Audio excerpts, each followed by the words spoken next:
robbery. Hands in the sky if you got a dream. Learn nothing was blocking me. I was the problem, the only one stopping me. I didn't like it, I had to refocus. Now I'm devoted, I know where I'm going. Controlling emotions, I'm owning the moment. In order to get it, see, you gotta want it. Don't make a living break. Confessions over these 808s. Don't sleep on the key, better stay away. I mean, for heaven's sake, I'ma be the best. Came from the endless, lane walk games, bitch with the chest. Keep beating on my chest, trying to get my rest. Watch me while I flex. Every win is a blessing, and every L is a lesson. So when I run into rejection, I know it's only deflection. I see the blessings right beside me. The chances of quitting are likely. I do it like I'm in my Nikes. Don't make excuses, they never excite me. Quitting was never an option.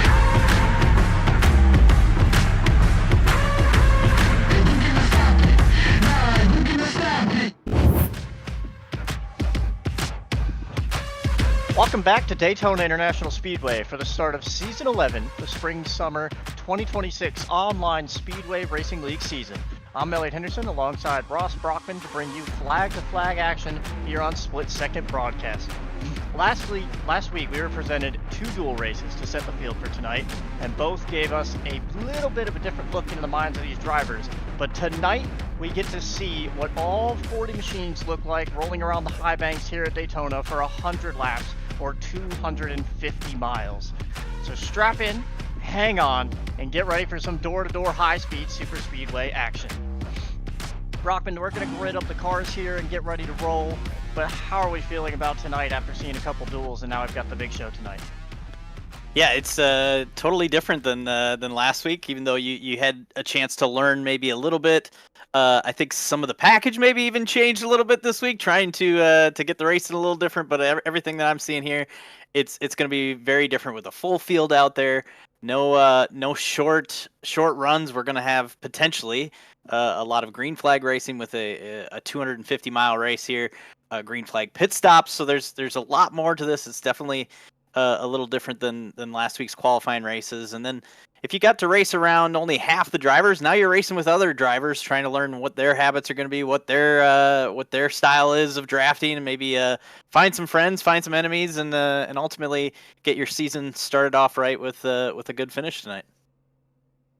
Yeah, I think what you mentioned there with a bit of the change with the package, one of the races, it was very strung out and kind of single file, and the other race we got a lot of good action, and I think that strung out race kind of made them double think on what the setup was going into tonight. So a little bit of a change made to the cars for tonight. So hopefully we get to see a good bit of side-by-side, potentially some three-wide action, which is a rarity here with bumpy Daytona, old Daytona. But we'll have to see exactly how aggressive these guys want to be. The negative for us, I think, is that a lot of these front runners are already kind of the top dogs. Josh Chin starting up towards the front. He's won here before. But towards the back, as we'll end up going through the grid here in a little bit, you've got guys that didn't run very well and had to kind of rely on either champions provisionals or what have you to get in here, like Cole Freilich, Nathan Kiani. I believe, I was trying to look back there and see, but it looks like Isaac Johnson's up there around 16th, middle of the pack. Schmidt had a pretty good run. He's going to start 8th, but who are you kind of looking at here before we get ready to go through this grid? Yeah, a lot of like you say, a lot of those past champions, past winners. Josh Chin up there, and I think a guy like William Schmidt who had a great run in the dual races the other night, starting up in the top 10. Movic right there behind him. Yeah, farther back with like Mo Perry, some of these other drivers, like Cole Freilich, they're gonna need to move forward throughout the night, because we saw it last week, and who knows if maybe it's gotten better, but it took a little bit to get track position and move your way up, and now with twice as many cars, it's gonna be really fun to watch those guys. I'm excited to watch some of those drivers that are mid-pack on back, see how well they move forward, especially early part of this race.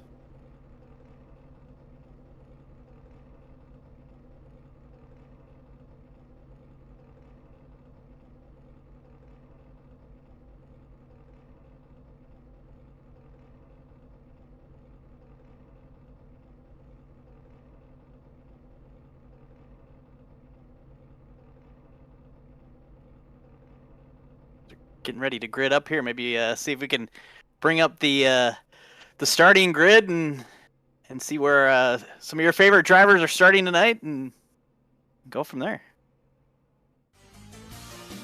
They're about to get rolling off. You can see front row, Jack Painter, Ashley Kolonix. They didn't run too quickly in their duels because of the fact that they were already locked on the front row with Josh Chin and Aiden Walker winning their duels respectively. But as we go down through this grid, again, you see William Schmidt, Braden Mubik, and other names that we're well aware are going to run up front all night, starting up inside the top 10. Yeah, Nate Stewart, we saw had some chances up near the lead during his qualifying race. Jamie Ritchie Price back here. Isaac Johnson, saw him kind of bail out of the draft at one point last Tuesday night. We'll see some of these drivers mid-pack. It's got to be a little nerve-wracking at the start, trying to figure out the drivers around you. Are they moving forward? Are they moving? Drivers moving backwards. What do you want to do? I think also you don't know with fuel strategy if there's a little bit of taking it easy, saving some fuel when you're in the draft. It'll be part of this strategy with a big full field here tonight at Daytona, and of course not knowing when cautions are, not knowing when your next pit stop will be. We talked about Mo Perry, a former winner of this race, starting all the way back row 15. Yeah, it's going to be fun to watch all these guys back here move their way forward. Yeah, I think it just means that you really want to keep your teammates close. You can see Cole Freilich back here, row 18 with Nolan Sanford, both pretty big names, especially on these these super speedways, as well as Griffin Jones back here, Trey Patton. All these guys, you tend to see them run up front, and we mention them a lot at these types of drafting and super speedway tracks, so expect them to kind of want to work their way towards the front. But to Ross's point, you're going to want to have friends, especially for those pit stops, because you can't really pit alone here. And we're going to let these guys come down pit road, get their boxes all sorted, make sure they know exactly where they're going to be at, and make sure that their speeds are all correct. And I believe we'll get going next time by. But I guess, how aggressive do we expect these guys to be? It's obviously a longer race in the duels. It's 100 laps. It's going to be a pretty big one here. So, do we expect a lot of aggression from the back of the pack with guys like Cole Freilich, or what are we thinking? Yeah, I think if you're confident in being able to move forward, you're going to try to for sure. But I think a large majority of these guys in the back are probably going to take it a little easy. Hopefully they will, just to I think that's the best option for them, to kind of just survive at least the initial parts of this race, especially the first fuel run, and try to just get to it, right. And I think we saw a lot with in the duels, it was really easy for drivers to kind of lose the draft. Obviously, maybe some tweaks to the package here tonight, hoping to maybe try to keep the pack together a little bit more and avoid some of the single file racing and abilities to have people pull away. So we'll see if that happens. But I think, depending on how much practice they've had with this package, maybe potential is still there to be a little nervous. Like, am I going to lose the draft if I take it too easy? So who knows? There might be some aggression too. I think that's what's fun about this, is we get to kind of just sit back and watch and see what happens throughout this race. Yeah, and they obviously have been practicing for about the last hour, and what Brockman was alluding to is the fact that in the first duel, they kind of went single file and cars would fall off the tail end because they couldn't keep up with the draft. We didn't really see that a lot in the second duel until it got towards the end. They were pretty racy and stayed, double file. So I think with more cars out here, maybe there's more momentum and different, aero that can help them stay together, and hopefully those setup adjustments help. As we'll come off turn 4, the pace car will hit pit road momentarily. Jack Painter alongside Ashley Kolonix, Aiden Walker, Josh Chin, both the dual winners, will lead these guys down.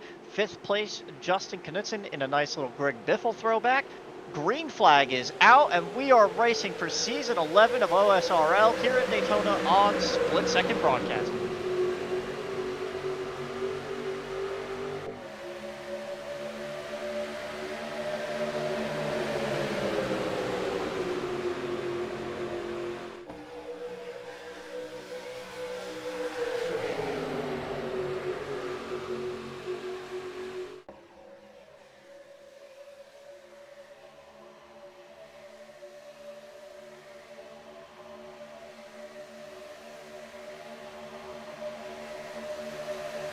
Watching them roll down the backstretch here. Initial start pretty much even side by side. Looks like that 22 of Colonics. Whoa, we got a little glitch there with some debris on the track, but we're still green and rolling through lap 1. I wasn't sure if that was bumping or what happened there.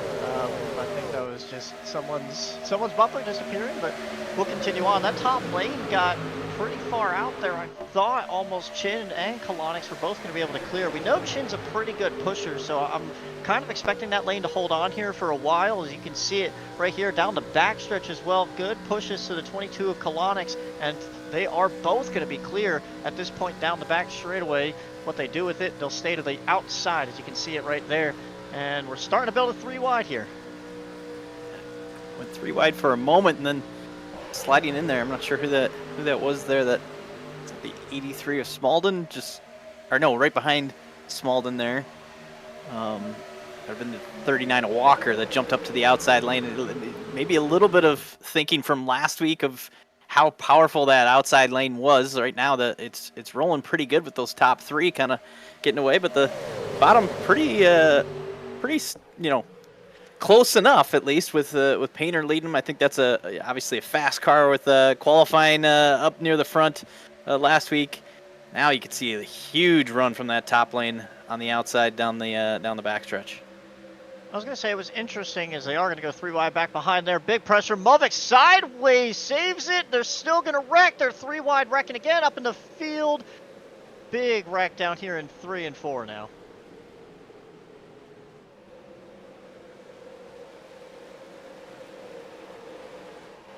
That was kind of got into each other, 2 cars kind of going from the same spot. I don't know if just didn't know they were there. Go back and take a look at this, and ultimately Muvik with a heck of a save. It was everybody else behind that wasn't able to gather it back up. I think Knutson was the in the 16 that got into Muvik. I think it was Austin Rip that ended up actually wrecking there. But we'll watch it back here. You can see Painter on the inside. Muvik gets a big run right up to Schmidt. The 16 of Knutson goes up into Muvik. They save it, and then the 65. Yep, it's the 65 of Austin Rip just kind of gets turned. I looked away for a half second, didn't see who got him there, but he just kind of got turned back up into the field. Nowhere really for him or anyone else to go. But yeah, unfortunately, that was Justin Knutson trying to, because Muvik had such a big run, he saw a gap. He was trying to fit there, and unfortunately, Muvik was going right into the back of Schmidt, and nowhere really to go. Big carnage behind him. How about, I don't know who that is. I believe that's a 40. That's a 47 of Richie Price staying off the wall and kind of keeping it clean there. I believe Isaac Johnson was in that. There were a lot of guys that could have been a wreck, and it wasn't right there. I don't know if the 16 even, like these cars are not. Not very tall, let's say. So when you're the 16, you're pushing into the corner there, I believe with Painter there, it just maybe a kind of a late entry or just hitting the bump weird going into the corner. But obviously you can kind of see we're up on this camera up on the top of the car, but see kind of entering the corner and just got together. But yeah, once they start wrecking in front of you, and especially in the corner, there's not much for you to do other than just to kind of go through it and do your best to pick the lane and hope that you don't get a ton of damage. There is a quick repair tonight for these drivers, so if you are damaged pretty heavy, you'll lose your opportunity to fix your car. But man, I still am so impressed with that save by Muvik. Nice job to keep it together and keep rolling.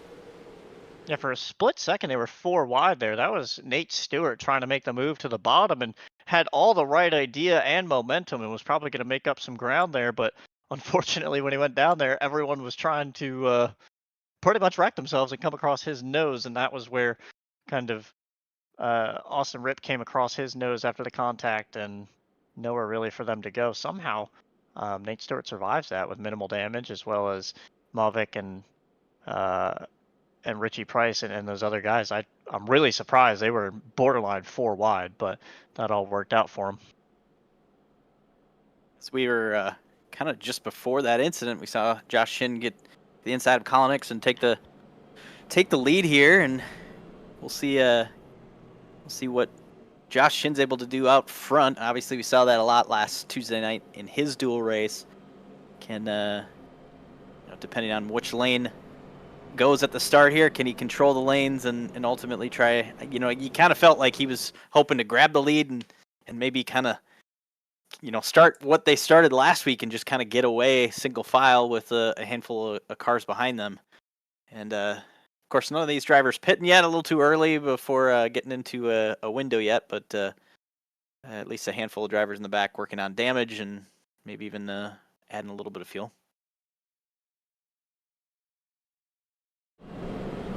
Yeah, much too early to pit. 5 laps in. I thought we'd be a little less aggressive considering we have 100 laps here, but they answered that question pretty quickly. They're not going to sit around. That bottom line was starting to die, and that, I believe, was more so, I don't want to call it desperation, but that was definitely, I don't want to be stuck on this bottom line and lose all the ground that I've got right now because they're going to get cycled all the way back. So I think what you're going to see is these guys really start to commit to that top lane and try to make that work.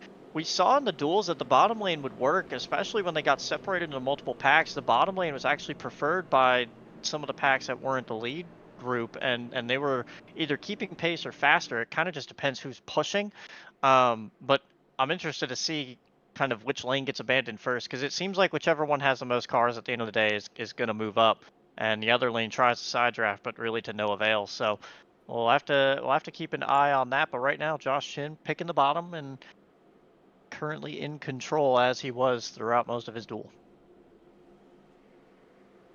Yeah, you talked about it. The fear, maybe not fear as much as just the panic that sometimes sets in trying to get to that whatever line is moving, and in this case, the outside lane. And yeah, you could tell that they were like, I gotta get there and jump up. We see that sometimes, not even on super speedways, just any track. This weekend NASCAR going to Martinsville, where you want to get to the bottom, or sometimes it's like you just kind of stack up there, everyone trying to get to the preferred lane. So we'll have to see if we get that again here once everyone here doubled up and rolling. And it did seem like on that initial start, the bottom lane did a pretty good job of staying together for at least a few laps. So maybe an opportunity for these drivers on the bottom lane to keep some track position, at least for a little while. Pace cars off, green flag back out, bottom lane gets the jump. Chin with Colonix. I'm sorry, that's Aiden Walker immediately clearing Colonix, but the bottom line is not there. It is 3 cars. Everyone else has migrated up or not actually moved, and there's a few starting to trickle down, but through 1 and 2, it's Josh Chin with a very clear lead as they come off turn 2. It's William Schmidt that jumped down right behind Jack Painter. I figured Painter was in trouble. They might still be in trouble here as Chin and Walker jump back up to the outside. Colonix going to look to the inside here. That's going to help this bottom lane keep them together. Like I said, the initial lap or two, I think the bottom can run just fine. It seems no problem. And of course everybody's together, just keeps the energy to go, together and going. Yeah, it really looks like the leader can dictate kind of which lane gets to move. If he stays in the bottom's okay, but as soon as he goes to the top, the bottom just falls apart. Schmidt was glued to Painter all the way down the backstretch, and they were just losing time. So I think it's more, if you're going to make the bottom work, you have to be aggressive with the side draft. But it's funny because Walker's up there pushing Colonix right now, and they're not going anywhere, but now they jump back up those top 2 cars, and here comes Colonix again to the bottom. I think Malbec here has a little bit of a run on with Schmidt, pushing Schmidt up here. That's going to help 22 on the bottom here. Try to keep that lane together. I think Painter got his opportunity to get up to that outside now, and that every time that happens and someone jumps up there, then you lose somebody. We got Cruz here in the 84 sneaking up in the picture. As long as some of these drivers in the back still fill in that bottom lane, I think it'll play a little bit and give you a chance to stay up there. Man, they're kind of all over the place, though, trying to hold the lane. I say Schmidt got a really good push through one, and it was almost like Painter was too far up Josh Chin's rear bumper, and it got Chin out of shape as they went off into the corner, and it pushed Colonics up, but now down the backstretch you can see the momentum shift as Chin gets a really good run and they detach a little bit, and it's just kind of this back and forth game. But yeah, the bottom lane, not a lot of cars, but if they keep the side draft game going, they might kind of stay in the game here for now as they come off turn 4. Josh Chin will lead. We're going to lap 10 here. Through the tri-oval, some of these drivers a little loose. We're going to try 3 wide here, a couple in the back of this with lead pack, looking in the middle. It just seems like once you get in the corner, it's so easy for the 2 lanes to kind of, come together and get close to, like you said, the side draft. That's going to keep your, a combination maybe of keeping your lane moving and pulling the other lane back. That's definitely a way to keep this keep the power in your lane going and keep your opportunity to keep the track position. Well, that was Cole Fraley trying to make it 3 wide back there, and driver's not really a fan. I've heard a couple voice up about side drafting and kind of making moves that hinder the pack, and like we talked about with the duels, guys would drop off the end if they couldn't keep up with the group, and they worry about potentially losing that distance to the next car in front of them. They don't want to lose the draft here. As you can see, the bottom's still working really well, but we've got a pretty distinct line up top that guys really like. Farther in the back, you're kind of getting a lot of drivers all navigating to that top lane opportunity to maybe just ride a little bit. Like you said, the aggression on the start, trying to maybe gain some track position. Freilich was up 18 spots since the start of this race. Obviously, that incident, if you got through that incident, you probably gained some track position with people coming down to fix damage or just drop it to the back. So a good way to get some track position that way, but also just moving forward, using whatever you can to try to get through this pack and up in this front pack here. And this bottom lane is, so far this run, since we went green, I definitely feel like we got something here that is going to give that bottom lane an opportunity to run. You wonder if, over time, maybe a little bit more tire wear, will that top lane kind of prevail again? We'll see, but right now doing a great job, all those cars down in that bottom lane. Yeah, I was about to say we were starting to get some distance between the 2 groups, but they caught right back up. And to your point, Cole Freilich up a lot of spots. A lot of guys started back there and are currently running up front. Freilich started 34th. He brought Nolan Sanford up from 35th to 16th. Bailey Thompson started back in 29th.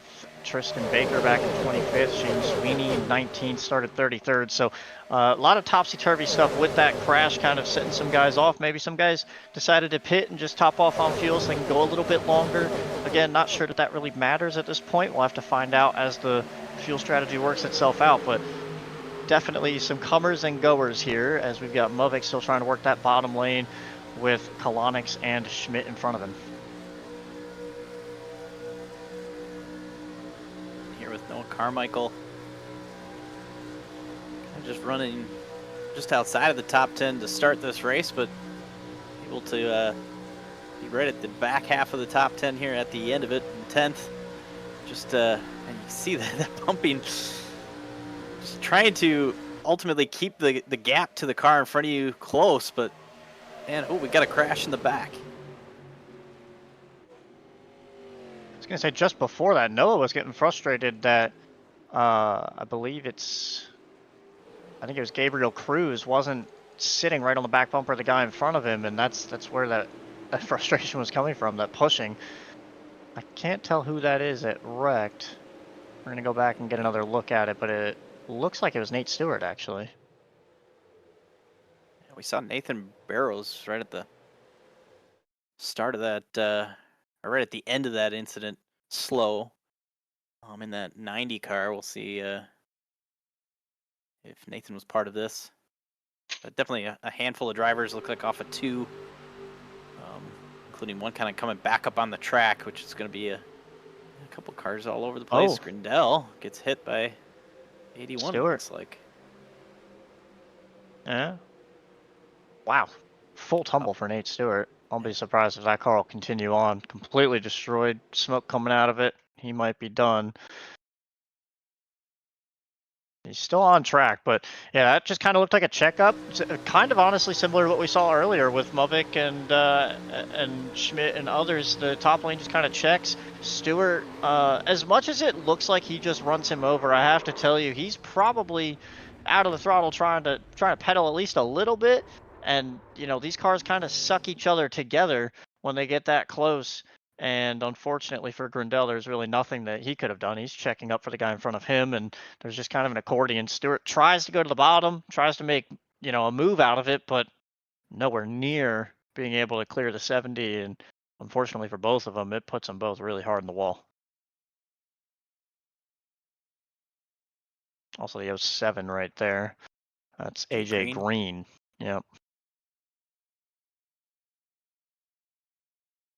A wild ride for that 81 just to up and over. We saw there's Barrows in the 90. Just kind of, I don't know if that 90 had much damage, maybe a little bit, but ultimately just was slowed trying to get through. This is just kind of doing my quick math where I would kind of break up that first fuel window. So looking like we got, take a look at Grindel kind of getting all over the place, pinball back and forth, which kind of set off everybody else. There's another car down there. I'm trying to see if they hit the inside wall or not. I don't think so. I'm going to try to get you an update on who that is. I believe Nate Stewart's car blew up and he was getting a push all the way back. So he is likely done. And if he's not blown up and done, he's pretty close to it. This is just doing the kind of the easy math tonight with a 100-lap race. I think your fuel window is going to be about 30 laps. So if you work backwards, you pit with 30 to go, 60 to go, 90 to go. You know that we're just under 90 laps to go, and we had a whole host of drivers down on pit road hitting the pit stop now, just so that way you can make it as far as you can on this next run, which will get you, 2 stops away from the end. But a few drivers here, looks like Brett Bennett and Gavin Newton going to stay out. So I think the strategy of maybe just making sure that you have track position right now. These are 2 drivers that were towards the back more, giving them an opportunity, or mid-pack more. And who knows if maybe they had an opportunity earlier in that first caution to get a little fuel. Can they go a little bit farther? But not a bad idea to just get out of the craziness and maybe hope for another caution a little bit here. Trying to see, I wasn't sure if Colonics did anything interesting on pit road, but nothing crazy there. And quick update, the car that spun off almost to the inside wall was Spencer Madden. No contact done. Another Greg Biffle throwback trying to make his way through this race. So that car remains intact and untouched. So he'll continue.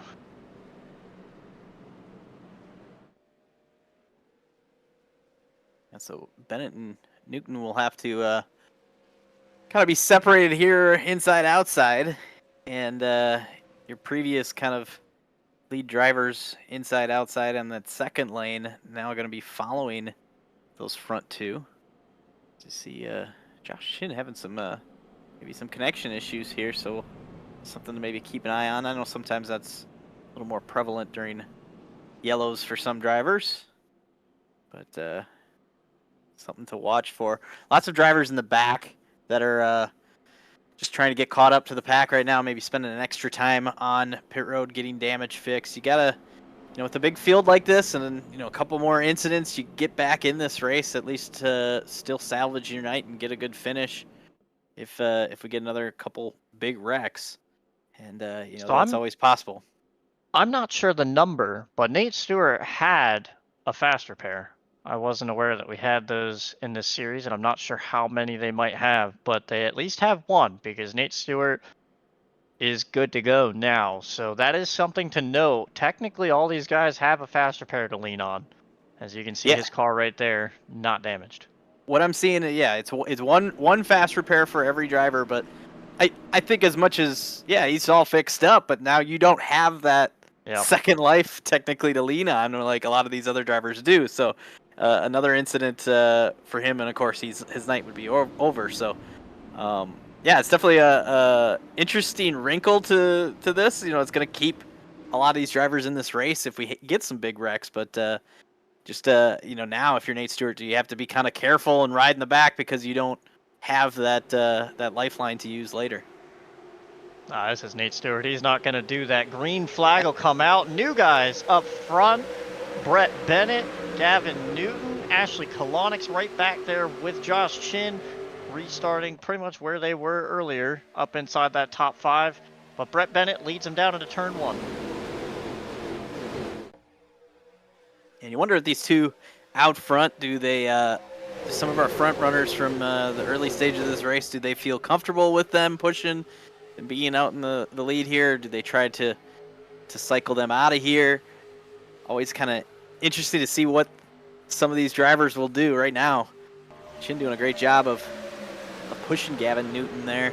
Seems like that bottom lane just a little bit more connected and rolling here, at least through 3 and 4. I say you definitely worry about the trust level. Obviously, these guys aren't on fresh tires. Bennett gonna get a little bit out there, push Kolonix to the bottom. They're 3-4 wide, and there goes Painter, and here goes the field. Wow, the 84 did not lift there.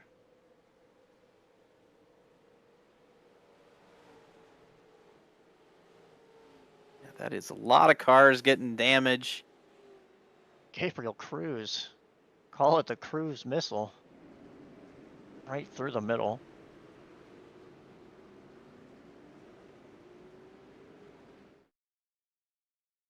I think that all stems from, the fact that Bennett kind of went up high, and Kolonix had such a big run, or was already so far up the bumper that he couldn't really do anything with what Bennett was doing there. So, yeah, Kolonix unfortunately just kind of gets put in a really awkward spot. Painter nowhere to really go, and yeah, they're 4 wide there almost with Schmidt on the top, and yeah.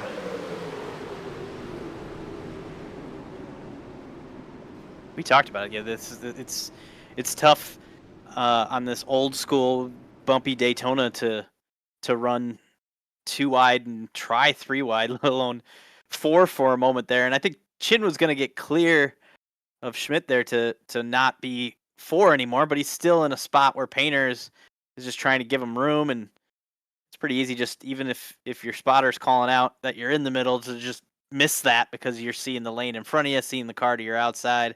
But yeah, I think that 22 was trying to just get to the bottom there. We talked about it on that run. Like, do you try to do something to get Bennett and Newton out of there if you're any of these front runners? And I think Bennett just kind of floated up the track off of 4. Look right here. Oh man, that's not much of a window to jump into. There's definitely enough room there, but not as much as I thought. And then these cars really do kind of shift a lot, like even through that trial there, man, the rear contact there. You could see that it's almost like Kolonix wasn't trying to go up into Jack Painter. They kind of just pulled themselves together. So unfortunately, that contact kind of happened and just pulled Painter around.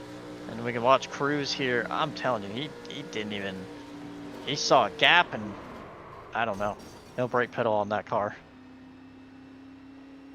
I'll admit that's, a solid strategy maybe on the final lap, but I don't know this early in a 100-lap race. But yeah, definitely, initially maybe kind of thinking like, oh, it looks like maybe they're going to spin to the inside if I stay on the outside, but immediately you see everybody else checking up.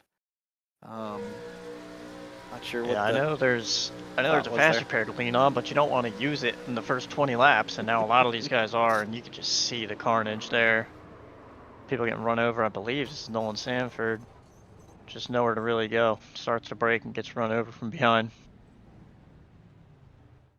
Get some of these drivers in the back that are ultimately, as they're coming through that replay, you can see some of these drivers are like, hey, I can see some of these veterans of this series thinking like, so far we're seeing some incidents.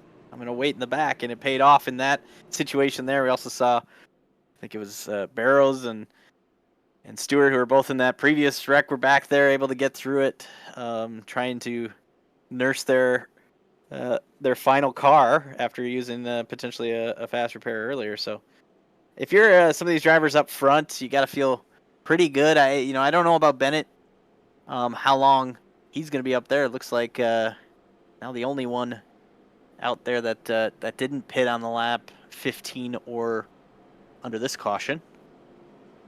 See if he can stay up there. I think we got some connection issues too. Isaac Johnson, Gavin Newton both dropping out at the exact same time and coming back. And we'll have to keep an eye on Isaac Johnson. He had a ton of front end damage that he decided to not use a fast repair on. And I'm not sure if when you come back into iRacing, it might make him use that fast repair. We'll have to double check and just see if he ends up having to use that or not. But yeah, I kind of wish we had a tally of all the fast repairs remaining now, because now there's definitely a lot of guys that just use one, and they're gonna have to run these next 80 laps without it.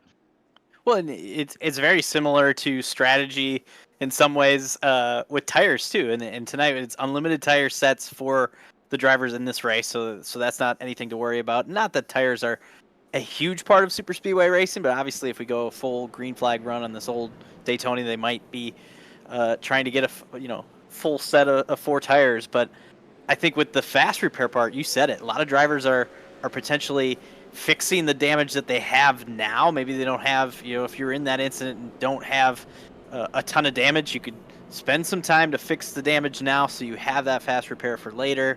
Since we're only 22 laps in this race, it'll be very interesting to see if some of these drivers towards the end still have them, some don't.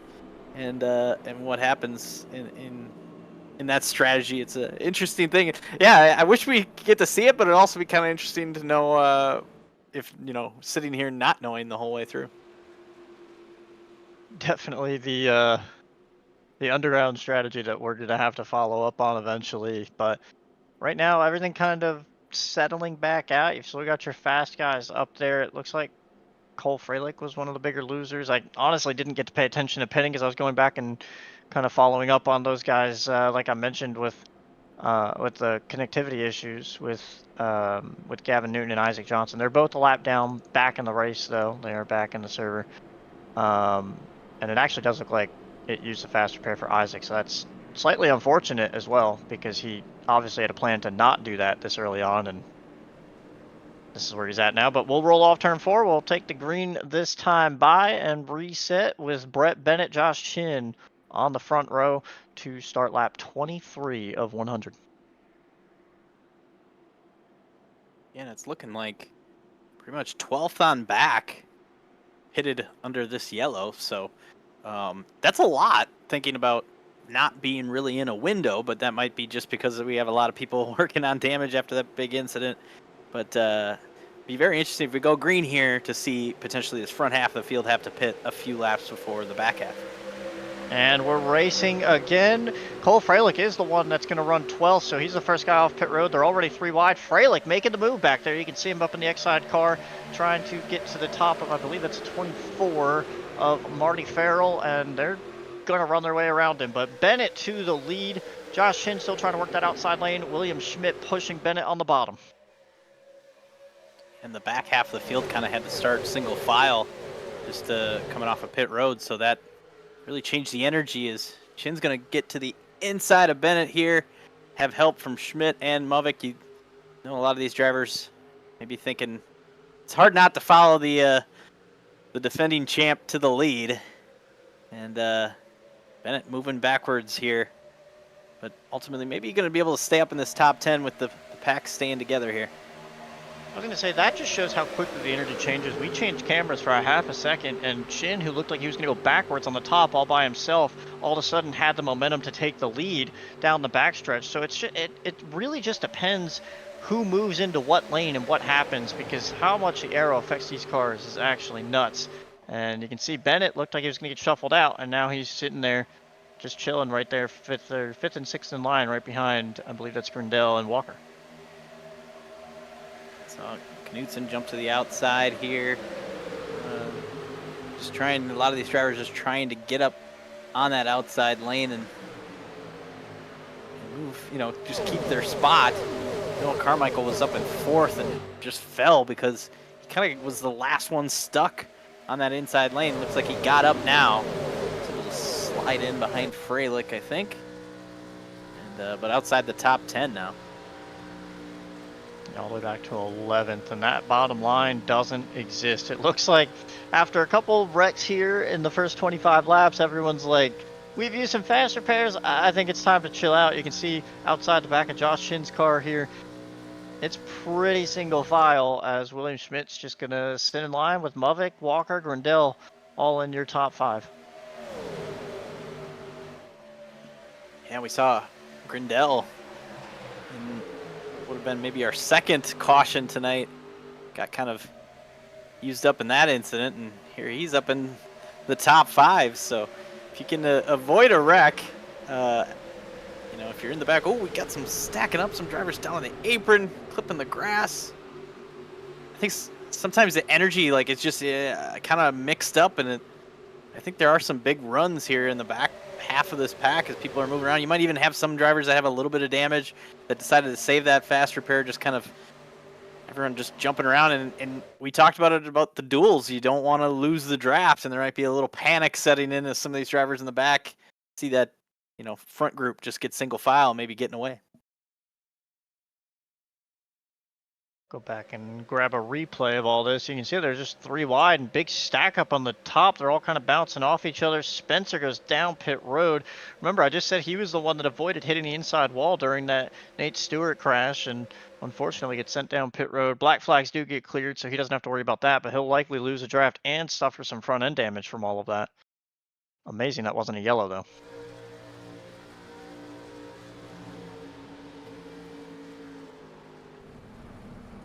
Yeah, it's nice to know that he can get back out there and not have to serve the penalty by clipping the pit road. Sometimes, and I've seen where you get a penalty for that if you do clip the pit road in some series, and then sometimes people make a evasive maneuver to avoid pit road and then collect a bunch of other people. So it's nice to know that if you have to use it, avoid a wreck, especially here at Daytona, that'll happen. Freilich trying to run the bottom here, gonna get cycled back. You saw him up in the top 10, and he's gonna fall out all by himself.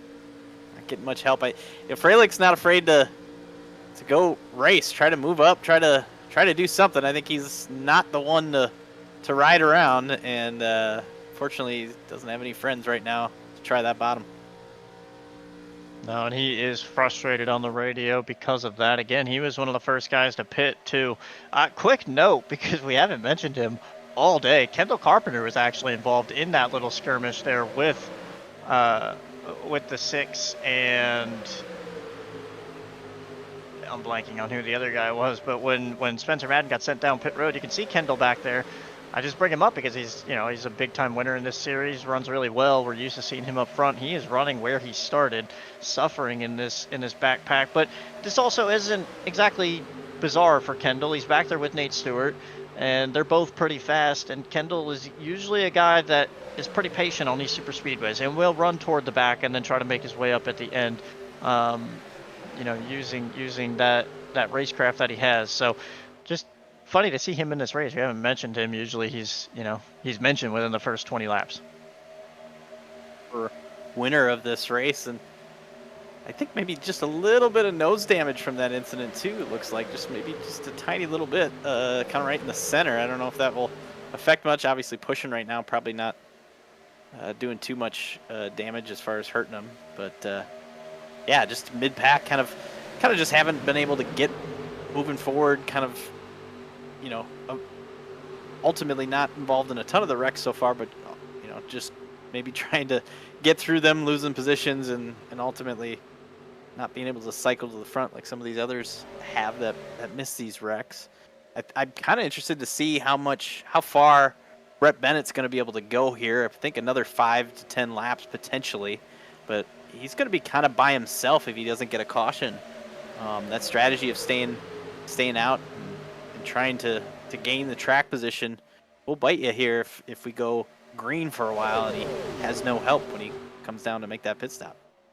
was also going to say, don't look now. Oh, Josh Chin may have caught the wall there, and that's going to put Schmidt in a pretty awkward spot. Mubbock's going to go with him, but no one else. Nope, they're all going to leave Chin out. That's not something that we've seen a lot of, and as that all happens, I was about to talk about the second pack just ate up Jack Painter and others. Jack Painter obviously involved in that last wreck on that start-finish line, and he is trying to maintain where he's at back there around 20th as well with Kendall Carpenter. Chin going to go all the way to the tail end of this line as now the two packs have kind of swapped. Everybody in that second pack running the top, everybody in the front pack running the bottom, and Chin's going to go all the way outside the top 10 as they all kind of go back up to the top, and I believe they left Bennett out. He might be pitting this time by, like you mentioned.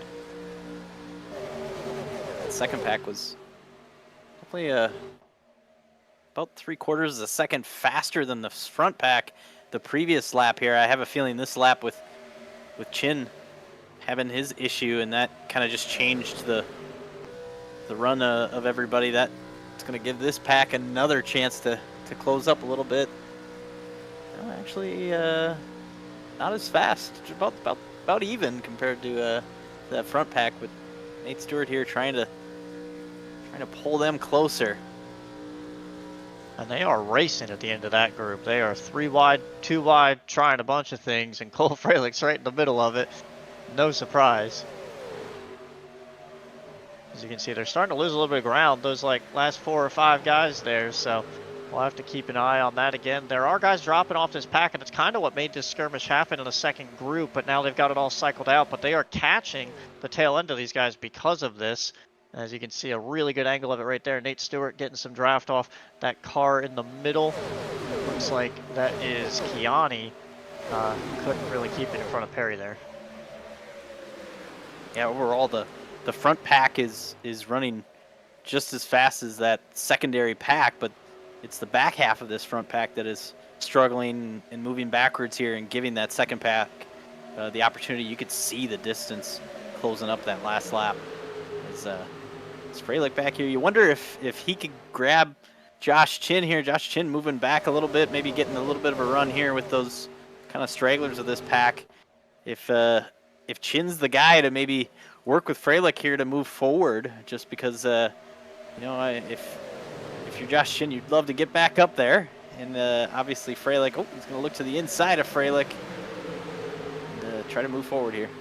Well, Frelick wanted to race, and the one guy that wants to race goes right around him there. I also neglected to mention that was Ashley Kolonix that they were lapping and going around. That's who was between the two packs, as we've got Knutson dropping down in front of Josh Chin. That kind of stalled out their momentum a lot there, but Kolonix did not take the faster pair. Thought this would turn probably into a bit more of a wreck fest than what it has been since we've gone green for the last 10 or so laps, and has now lost a lap to it.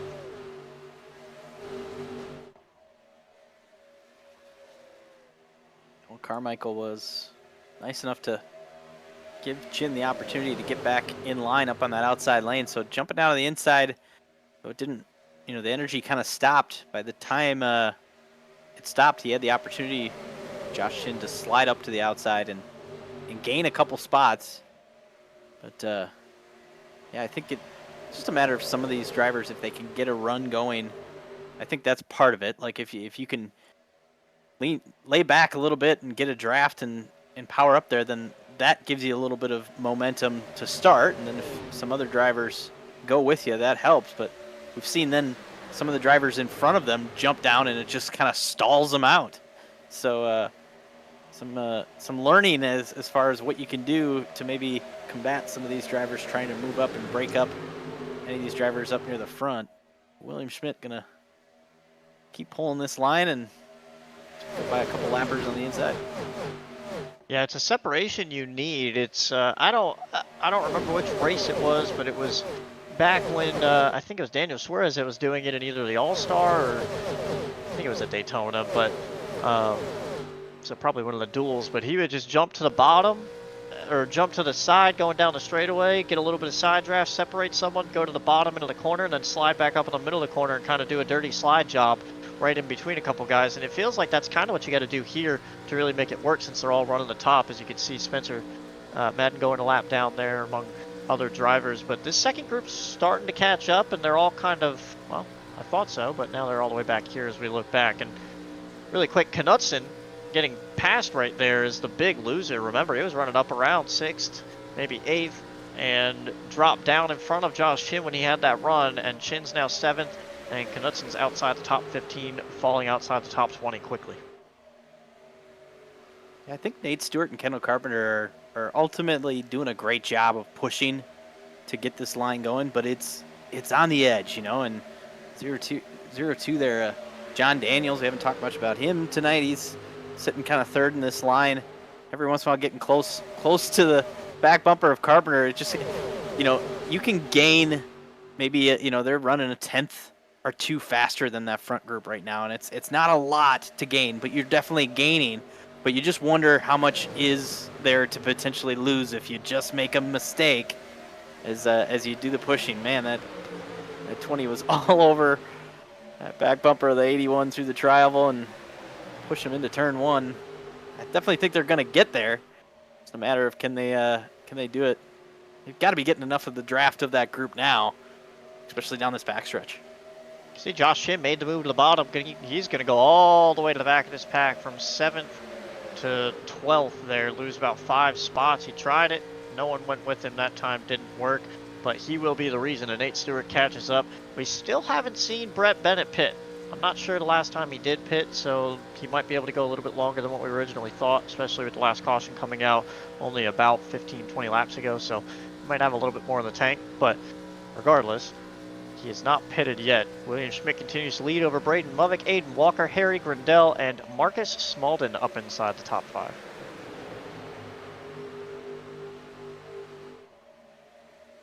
You wonder with the difference in some of these drivers not using the fast repair, or maybe even potentially already using it once and getting involved in a second incident. We're going to have lappers tonight, and that was something that we saw even in the short race of the duel that kind of changed up these single file lines, and we're seeing it as that second group was catching up to this front group, which they are there now. Stewart on the inside behind a couple drivers on the back side of this group now. But that can really change, you know, the energy when the pack catches up to a slow car, and depending on which lane they go with, or if the pack tries to, you know, draft up on that slow car, that can really make it interesting. And that's definitely something we're going to have to watch for tonight throughout this race. And that is Chris Lilly with Josh Chin and Nate Stewart taking the momentum after catching that group to try to make some ground here. And I think the lap cars will help that bottom lane. Movick wants to try to see if he can clear for the lead. He will. What a move. And that's exactly what I was talking about. Maybe with some help from the lap car, but similar to that Daniel Suarez move, gets to the inside of Schmidt, drags him back a little bit, and because it's for the lead, if he's clear up, he's clear up. But here comes Chris Lilly with Josh Chin. Josh Chin hasn't even gotten to him. It's just kind of momentum based here. Maybe, again, that lap car helping out, but Chris Lilly sitting here fighting for about 3rd on the bottom lane with Josh Chin behind him. This is going to really show what we got later in a run here, how this bottom lane is working, and really great job. Chris Lilly going from 9th to 3rd in 1 lap with the help of Josh Chin, Nate Stewart, Cole Fralick, Kendall Carpenter, a lot of big names there. Pushing this 48 all the way up into the top 5. It got pretty much close to the lead, but then ultimately lost a little bit of ground there. And now we're going to have another lap car here. They're going to catch up to. It's interesting. Movick's pass for the lead, kind of coming at the best time to make sure he could grab it before it would have been boxed in up on that outside line. It's going to get tight into 1. So Chris Lilly has a complete who's who. They're wrecking back there. That's the 32. That's Noah Carmichael. Got turned down to the field. Big wreck here. Right as Chris Lilly looked like he was going to potentially make a run for that lead. I saw the 32 get out of shape. I'm not sure if he got run over. I believe it was AJ Green in the 07 that was directly behind him. But, the saves is... Well, I don't even see him in the list anymore. I was going to say Brett Bennett. Well, actually, he pitted. He pitted just as the caution came out. He's just getting off a pit road in front of the pace car. So, yeah, the caution, you're thinking maybe the caution would help him knowing that he would then pit with all the leaders. Instead, the caution helps him by pitting under green and getting the yellow right now. he's going to be able to inherit the lead, especially if, you know, likely everyone else pits here. See Carmichael just kind of almost getting loose by himself.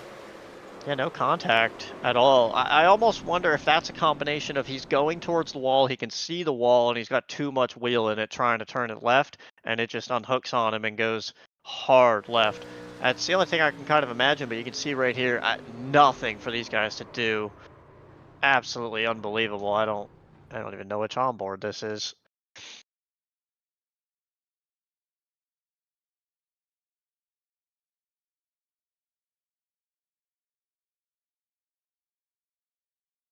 Trying to go back and get you a count on who all was involved. It looks like that's Adam Harrington that we were on board with. The 31 Morpheus Perry, the 53. Yeah, that's Adam Harrington getting in the back of him. The 7 was Levi Wolf.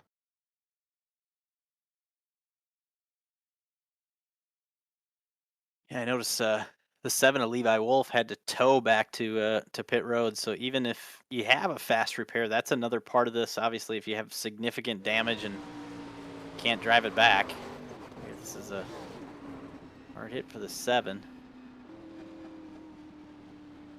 Absolutely destroyed. Harrington also nowhere to go. Griffin Jones was on the bottom there, involved, but probably has the least amount of damage out of it. Lucky for him to continue on, so.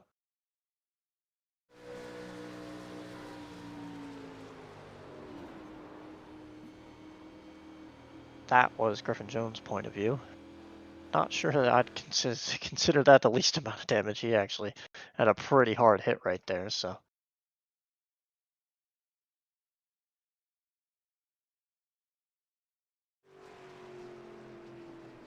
Brett Bennett's gonna, like we talked about, inherit this lead. And after hitting pit road, and ultimately he was by himself, hits pit road, and the caution comes out right as he was pulling into his pit box. Just the perfect situation as everybody was entering 1 and 2 and had their incident. You can finish the pit stop, get your 4 tires and fuel, jump back up on track, and before he even got back up on track, the caution's out, the pack is slowing down, he's able to catch back up to the pack, and then everybody else pits where he can inherit the lead here. And really, this is just perfectly on the, you know, getting you into a safe window where you know for sure you can make it on one more stop. And potentially if you go long from here, you not only will be able to make it, but have a little extra fuel if needed for extra laps if we have an incident towards the end. So I feel like a lot of these drivers, this was the perfect window to pit to get you home on one more stop. If we go green, maybe an extra stop in there if we have cautions falling at a certain time. I really can't get over the luck that Bennett just kind of got out of that. That's probably best case scenario for him. You can see the 6 of Spencer Madden's going to stay out, try to get a lap back. I believe he's 2 down right now. They usually give laps back for disconnects, so I think Isaac Johnson and others got their, yeah, Gavin Newton's back on the lead lap, but unfortunately for the 6, he's going to have to do it the hard way here and try to earn them back, but he'll get one right here. Bennett will choose the top. I believe that's the first time we've seen that all day from the leader. And we'll have Movick in second with Grindel on the bottom, Chris Lilly behind him, William Schmidt 5th to roll off as we get ever closer to halfway. Gavin Newton is getting laps back, but ultimately not getting an opportunity to hit pit road, so that's something to see too. Oh, no, able to get to pit road now under this caution. So that was the other part of this that I was kind of wondering with getting a wave around. Sometimes it's tough to get all the way caught back up, especially if you're in the back half of the field here. You get through the field and then go all the way around this 2.5 mile oval. You still want to make sure you get an opportunity to hit pit road and get your tires if you want, be on the same strategy as everybody else, and really everybody is here now. Looking as far back as mid-30s of this field, and everybody has pitted under this caution, the only one that didn't was, of course, Brett Bennett, who was able to pit just before. So we'll see Muvik with the great move to grab the lead. Ultimately, you're looking at that decision. It'd be easy to think, well, you just follow William Schmidt. You're not really losing any ground by running second. But here now, he was able to jump to the lead.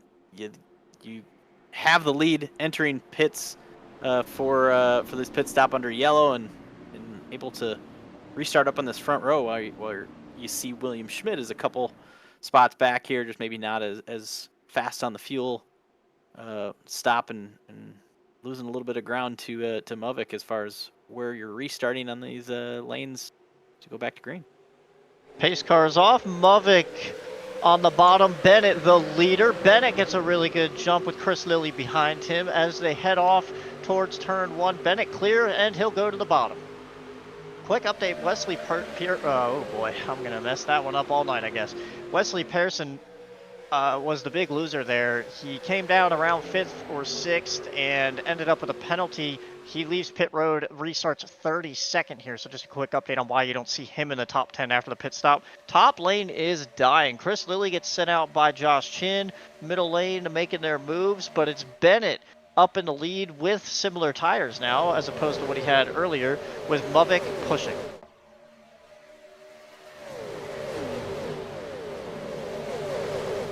Yeah, there's a little bit of a lull in the middle of the field here, single file, but then double file farther in the back. But Brett Bennett, you wonder if, do they feel a little more confident? Well, now we're going to move away from Brett Bennett.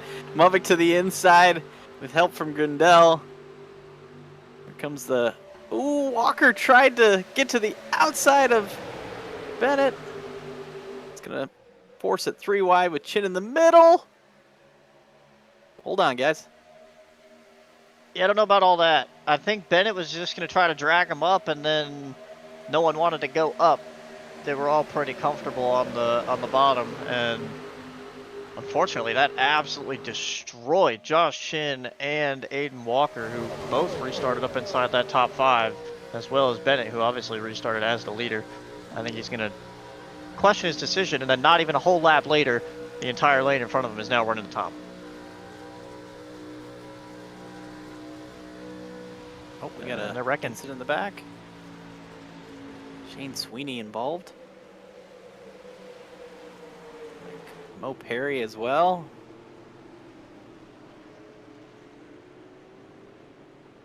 I just heard Spencer Madden really happy that came out, because he was already going to run out of fuel pretty quickly, considering everything he's been through. He's pit under green and done a different couple things trying to repair damage, and obviously dealt with that incident where he got sent down pit road, and the caution never came out for that. He lost a draft. He was 2 laps down at one point. Now he's just 1 lap down, but he can finally pit, restock fuel, and hopefully get a lap back at some point. But it's just interesting how different the races are for some of these guys. Obviously, some of them have been running up front. As we go back and rewatch this wreck up, just another case in the middle of the tri-oval there. Nolan Sanford, man, the 01 to 31, that's Morpheus Perry. I believe that was the 01 just kind of shoving his nose in the middle of that, or he was clearly there. It's Trey Patton, and him and Nolan just kind of came together.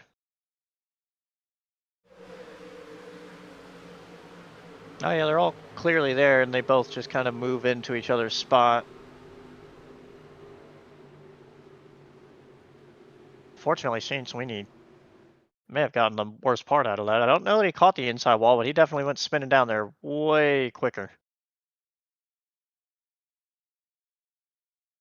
Just another handful of cars in the back here that have to deal with damage, and whether they've used their fast repair yet, but that's the toughest part about this is there's some of these drivers that probably want to run towards the front to kind of get out of the mess here, but every chance that you've had to move forward,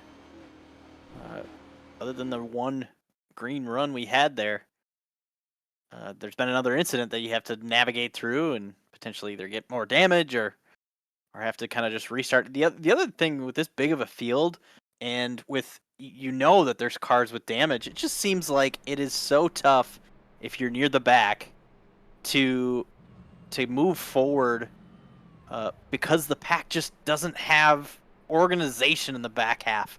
You got drivers taking off. There's some that are maybe catching up late because they have, they're fixing damage late on pit road, or they're letting cars by. Next thing you know, there's gaps that are not filled. And then if you're one of those drivers in the back and you get all your damage fixed and you're back in the lead lap, but then you got a couple cars in front of you, you almost need a second caution after the caution that got you caught up to kind of reset and make sure that you have some track position in the middle of the field to maybe, work with some drivers to draft up to the front. It just seems like that does happen a lot in some of these longer super speedway races, especially with the fact that we have so many drivers that have some damage of some kind in the mid portions of the pack and farther back.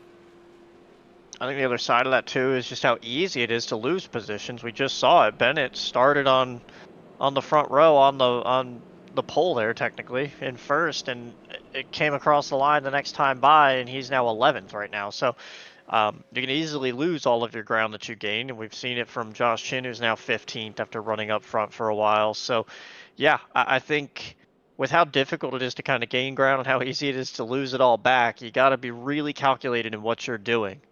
And it also helps when guys or when drivers get laps back. Ashley Kalanik's getting a lap back here. Bailey Thompson, Isaac Johnson up next on that list. Spencer Madden now 1 lap down. So there's a lot of guys racing for that free pass position as well. So just a lot of different strategies going on within this race, as we come to expect. But you got to wonder, as it dwindles down, who's got the fast pairs left and what all is going to happen. This time, we'll be passing halfway, and that's when it starts to pick up just a little bit more. And a handful of these drivers, you think about Muvik had kind of a quiet night up near the front here, but we saw Grindel be involved in one of the incidents earlier. William Schmidt's been pretty solid up near the front. We talked about Nate Stewart here in 4th, and obviously was upside down at one point, and then trying to lead that second group to get caught up. Freilich, we talked about him starting near the back, up 29 spots. Kendall Carpenter, you were mentioning, just running kind of mid-pack, trying to get caught up and with Nate Stewart and trying to get up near the front, pretty much the highest he's been all night. And then I'm going to shout out a guy we haven't really talked about at all, the 53 of Griffin Jones. Started 36th up to 8th, running here in the top 10. I remember he just ran the back of Noah Carmichael, I believe it was, not too long ago. I don't know if he fast repaired that or if he just had minimal damage from it, but that was pretty hard contact. So shout out to him, back up to the top 10. I'm very interested in what Muvik can do here. He's the only one that's made a serious enough move, besides maybe Josh Chin, to just blatantly take the lead and do anything up towards the front. The question is he going to be able to defend that? And will anyone else fall victim to basically what Brad Bennett just did? Basically get kind of put on that top lane thinking that that's going to be the lane that takes off, and then everyone just decides, no, I'm going to go to the bottom, and then you just kind of get put out there all by yourself. You got to watch for that and kind of see what these guys do.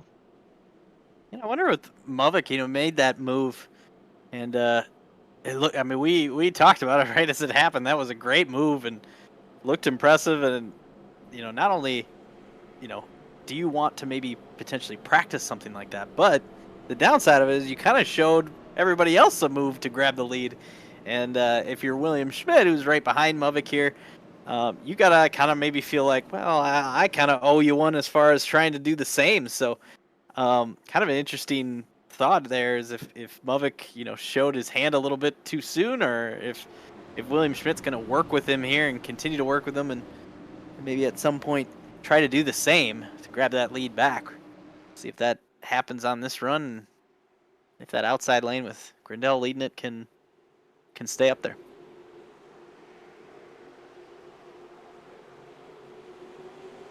And just like that, we're back under green. Muvik, your leader. William Schmidt behind him. Harry Grindel to the outside, being pushed by Nate Stewart of all people. But we've got top names up there. Cole Freilich and Kendall Carpenter on the rows behind. As, there we go, they already start to kind of cycle up to the top lane, back where Bennett is. But bottom lane continuing on strong. Top 3 are now all clear of Harry Grindel. Knutson is down there all by himself as they all cycle up to the top down the backstretch. I see Freilich jump to the outside, and I noticed right away he jumps up there, but not all the way. And I think that's something you got to make sure get all the way up to the top, just to you got to be kind of confident that okay, I got that spot. I'm moving up there. Don't leave any opportunity. I think we've seen that so far at this track the last 2 weeks. That got to make sure you grab that spot. Everybody trying to get to single file. We saw the Knudsen falling back outside of the top 10 there, trying to get in line, and everybody using this top lane right now. Just past halfway, still gonna have a fuel stop to make, so maybe a little organization here to get some laps in. I do wonder if that's kind of where they're at now. A lot of guys obviously have used faster pairs. Maybe they're all sitting here like, all right, let's just get to this last pit stop and assume that we're all probably going to wreck still one more time at a minimum. So let's just try to survive this little run, get through it, and all pit. But you can see it's interesting because these wrecks can happen from basically nowhere, and it's all because of how close guys are to each other. Sometimes you'll see them lay a half car length off. Sometimes you'll see like Freilich is right up behind Schmidt. As I hear, yep, I got another yellow. Like I said, it can happen anywhere because of how close these guys are, and we saw it from Noah Carmichael. It can happen all by yourself as well. So that's just kind of the dangers of this. It looks like there's Trey Patton coming down pit road. He was likely involved.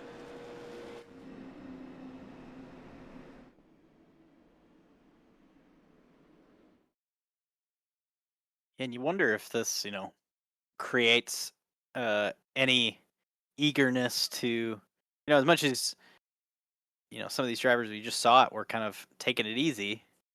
Does this all of a sudden, okay, you start getting bored with either following each other under yellow and following each other under green, that then when we do go green, they start racing a little crazy. So, see, this back half of the pack was racing. Just coming up the hill there with the 57.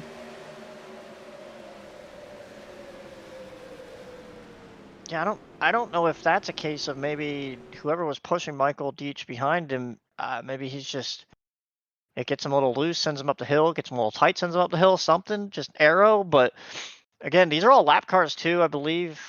Not the 12, but Isaac Johnson, Michael Deach, all sitting there racing for that free pass spot. And unfortunately, the 12 of Emery Spence is just kind of a bystander. And that's also Tristan Baker in the 51. Yeah, 3 of those were all lap guys trying to probably get the first lap, or the first position a lap down, and try to get that wave around.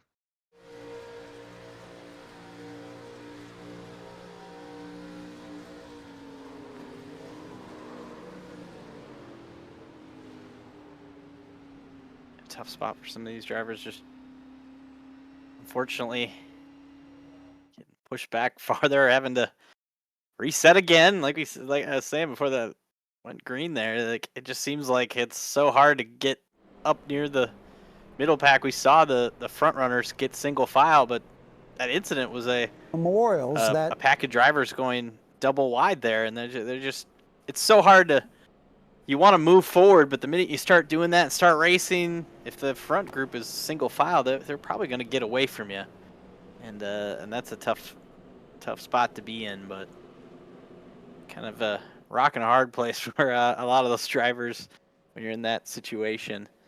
Not a ton of people coming down. I don't blame them. Obviously, a lot of them just pitted a handful of laps ago before this caution, but. I think a couple drivers in the back, if you're willing to top it off here and go a little bit farther, that doesn't give you much of an advantage. We're still not within that window. We're still, 15 to 20 laps before we even get close to that. So, still, if we go green here, we're gonna need to have a green flag pit stop, and it'd be really fun to see that and see if these drivers can navigate that and how they break it up. Trying to see if Spencer Madden might actually get the lap back here because Isaac was in that accident, or if it already gave the wave round to someone else. I believe Bailey Thompson may have gotten the lap back, but we'll keep you updated on that when it actually happens. believe we're going to get 1 to go, so we'll come to green with 44 to go. And it'll still be Muvik, Schmidt, Freilich, Grindel, and Stewart as your top 5. But how about Kendall Carpenter, Griffin Jones, Chris Lilly? We're not, yeah, we are going to get 1 to go. Also still up there, as well as Bennett and Knutson, rounding out your top 10. There's a lot of guys that we've literally seen crash very recently that have gone to the back and immediately come back up to the front. So it's funny, we talk about how hard it is to get back up to the front, but the amount of cycling that's gone on with these drivers is it's pretty crazy tonight. Yeah, for some it does seem like they've been able to get back up there. I definitely think that green flag run helped get kind of a little bit of a sorting going on of some of the drivers that had damage, some of them that obviously were clean and green. And though we saw the separation, we saw some of those fast cars with Stewart and Carpenter pulling that group back up there. It's good to know that if we do go green, if you do have a clean car, you can potentially move your way back up there or work with other drivers to get to the front. But yeah, I'm interested to see now we get going here if we do, to see what some of these drivers we saw move up near the front. Lilly here in the 48, I see he kind of got shuffled out on the outside lane on that last run a handful of laps ago. He gets some help. A lot of the drivers that helped him earlier are now in front of him. So gonna have to find some new friends back half of this top 10. Josh Chin back in 13th. So lost a little bit of ground. We'll see if he can move back forward and get back up near the front. Isaac Johnson does get the wave around up to 36th now, or sorry, the free pass up to 36th. So 36 cars on the lead lap. Braden Muvik will lead them down from that top lane. William Schmidt on the bottom. Cole Freilich, Harry Grindel, Nate Stewart, your top 5. Pace cars off. 44 laps to go. Muvik takes the green and gets the launch.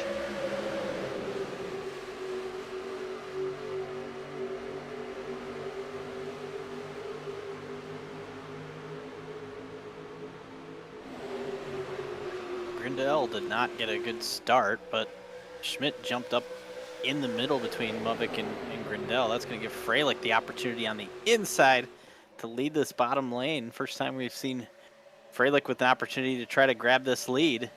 Gonna have some help with Nate Stewart, but man, that top lane is much more well-organized. Carpenter to Grindel, Grindel to Schmidt, and now Muvik able to have 3 car length lead on this bottom lane. I was say these guys like tandem draft. You can see Stewart and Freilich kind of doing it, and it works for a few laps. But man, it just, unless that third car can really try to tuck up and get there, it just takes so much momentum to really get anything moving. Meanwhile, the top can just stay disconnected about a half car off each other, and they just fly, especially out of the corners down the straightaways. And the momentum there is just so much higher than what the bottom lane can muster up, and that's why this is working so well, as now we see Kendall Carpenter clearing. He's up to the top 4. Stewart kind of back and forth off of turn 2 there. Gotta be careful with the pushes. He's gonna jump to the outside in front of Bennett. Leave Freilich there. But that move from Stewart just kind of slowed that whole line down. Now Freilich's gonna try to jump up there in front of him. And again, this top lane starting to roll again. And some gaps here. This middle pack right here. You see Lilly here and 16 of Knutson just kind of maybe just riding a little bit, but maybe just also don't have the organization here and try to close back up, keep the gaps together to keep this line moving and powering away. For many of these drivers, maybe in the back half that you want to try to get away, if we get green here, you want to maybe hope that we lose some people. Josh Chin back there by himself. I was about to say. Yeah, he may have just made a critical error. He went to the bottom when he would have been up in front of where Freilich is right now. He went down there to pick up, I believe it was Griffin Jones. Griffin found a lane, and these guys are going to all just drive. Yep, they don't even want to work with him because he's off the pace down there. He is going to go to the back of this group from about the top 5.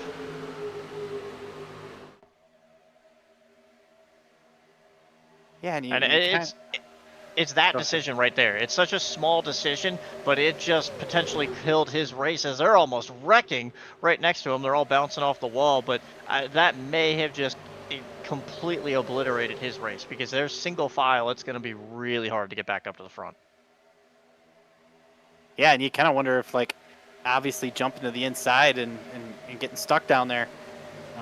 You know, this is a guy that's won a lot in this series, won multiple championships. Your defending champion was won this race before, won the duel last week, one of his qualifying race. So, you know, a lot of people maybe want to work with him because they know he's good, but a lot of people also maybe don't want to help him out because he does win a lot. So, yeah, didn't get much help and all the way back to 31st. It'll be fun to see if somehow he can get back up there, but it's going to be tough. Yeah, like I said, he was with Griffin Jones. Griffin slotted in 11th. Josh Chin 20 spots behind that in 31st and potentially could lose this draft. I think that's a bigger fear, especially with only 40 laps to go, one pit stop. You really can't control your own destiny at that point from back there. That's what's going to be the bad point for him. He's going to have to hope for some type of yellow as this race wears on. But it looks like everyone's stuck to the outside. We had that before, but we can also see a yellow from a case like this because those guys at the back still racing for lucky dog positions and everything. Anything can still happen. We've seen guys lose grip all by themselves with no pushing. So just because they're single file doesn't mean that they're all just kind of relaxing as we close in on this final run.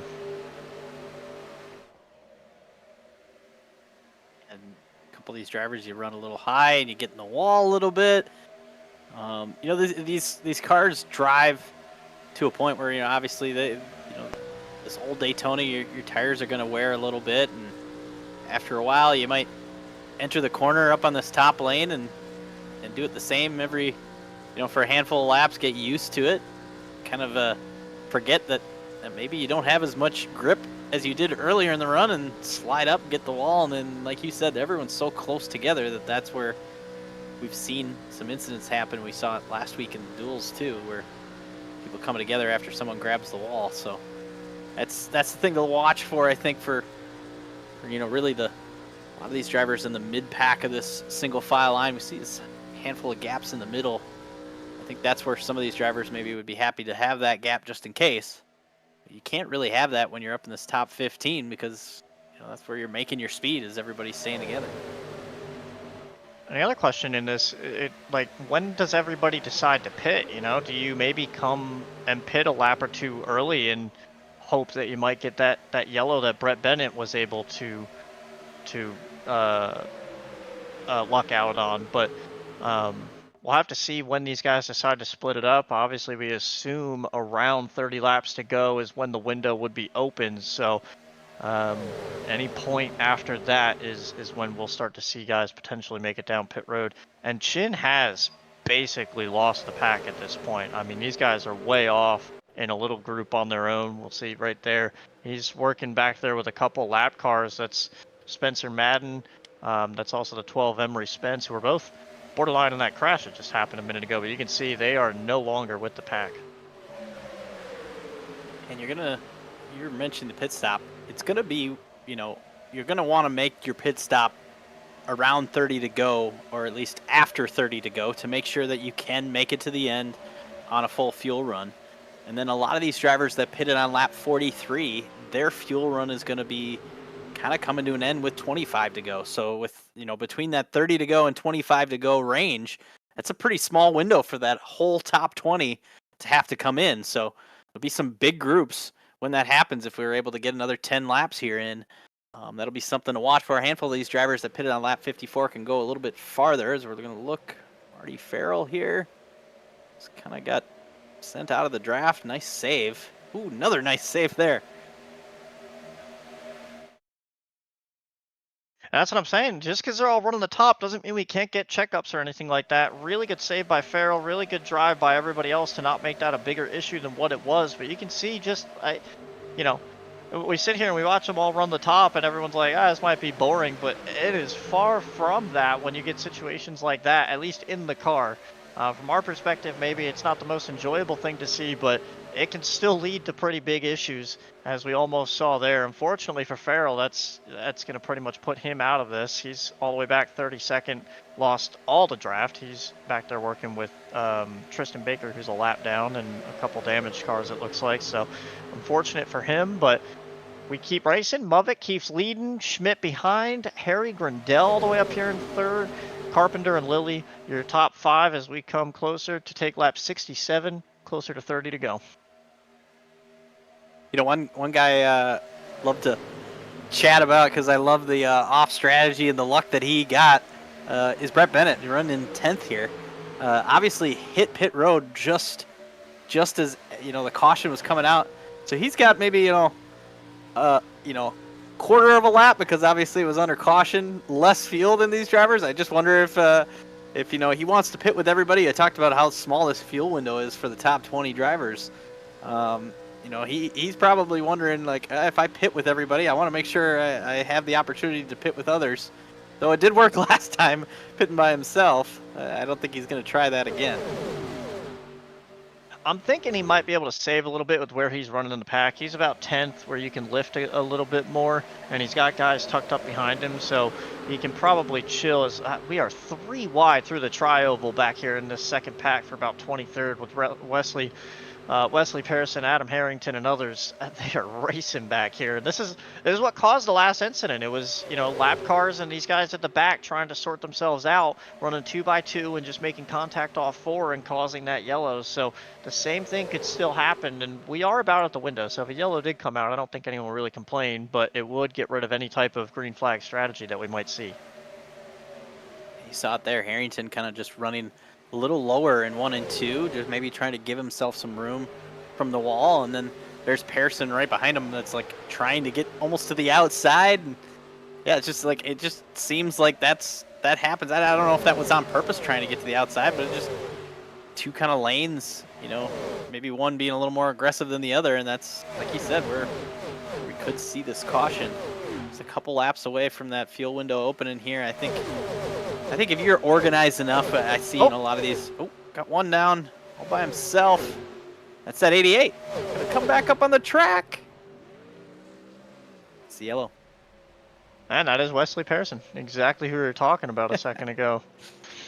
We keep seeing it, though, because Noah Carmichael mentioned it as well. They were all kind of stacking up right in front of Jack Painter towards the end of the main group, right around 10th, right where Brett Bennett and those guys are. Like, these stack ups just come out of nowhere because they're leaving a big enough gap, and with how the draft works, it kind of accordions and separates all over the place. But when those gaps start to move back together, that's when you just get everybody kind of right up on top of each other. I'm not really sure how we're accordioning with this few of cars back here, but unfortunately that just kind of happened. Luckily no damage done to Pearson, so he'll be okay, but again, loses any bit of track position that he had.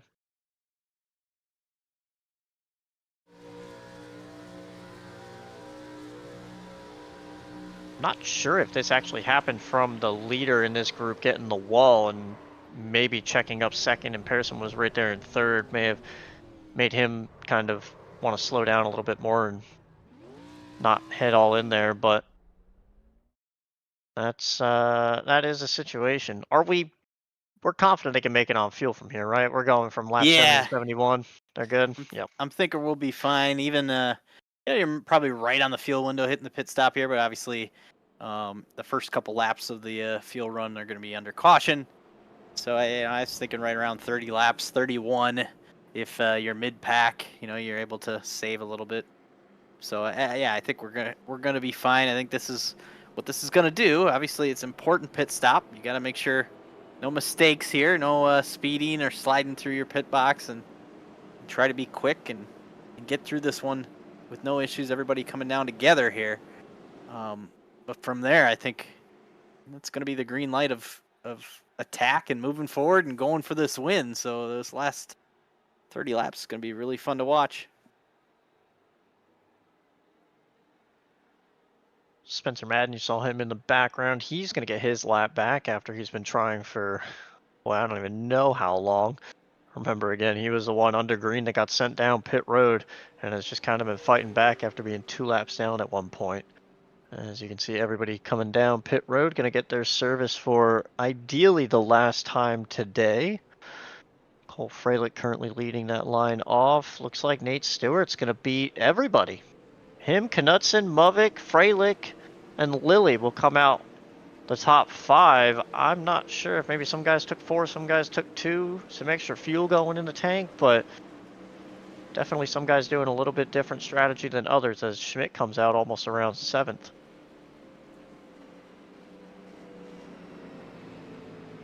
I would have definitely wanted to make sure I got 4 tires there, but sure seems like a lot of drivers that did not. Knutson with the much faster pit stop moves him up near the front here. But yeah, I saw, I think it was Kolnix and Chin got into each other coming to, down to their pit boxes, running into each other. There's a lot of action when you got pretty much the whole field coming down to hit this final pit stop. I wonder if this also creates some new energy from the back half of the pack. Is there some potential drivers that maybe were working on damage, but then now decided, okay, now there's 30 laps to go, I'm going to use my fast repair? Does that bring some second life to some of these drivers in the back half of the field? We'll see, but and I'd still want it saved if I'm any of these drivers. If I still have that fast repair, I'm hoping that I still have it all the way until the white flag.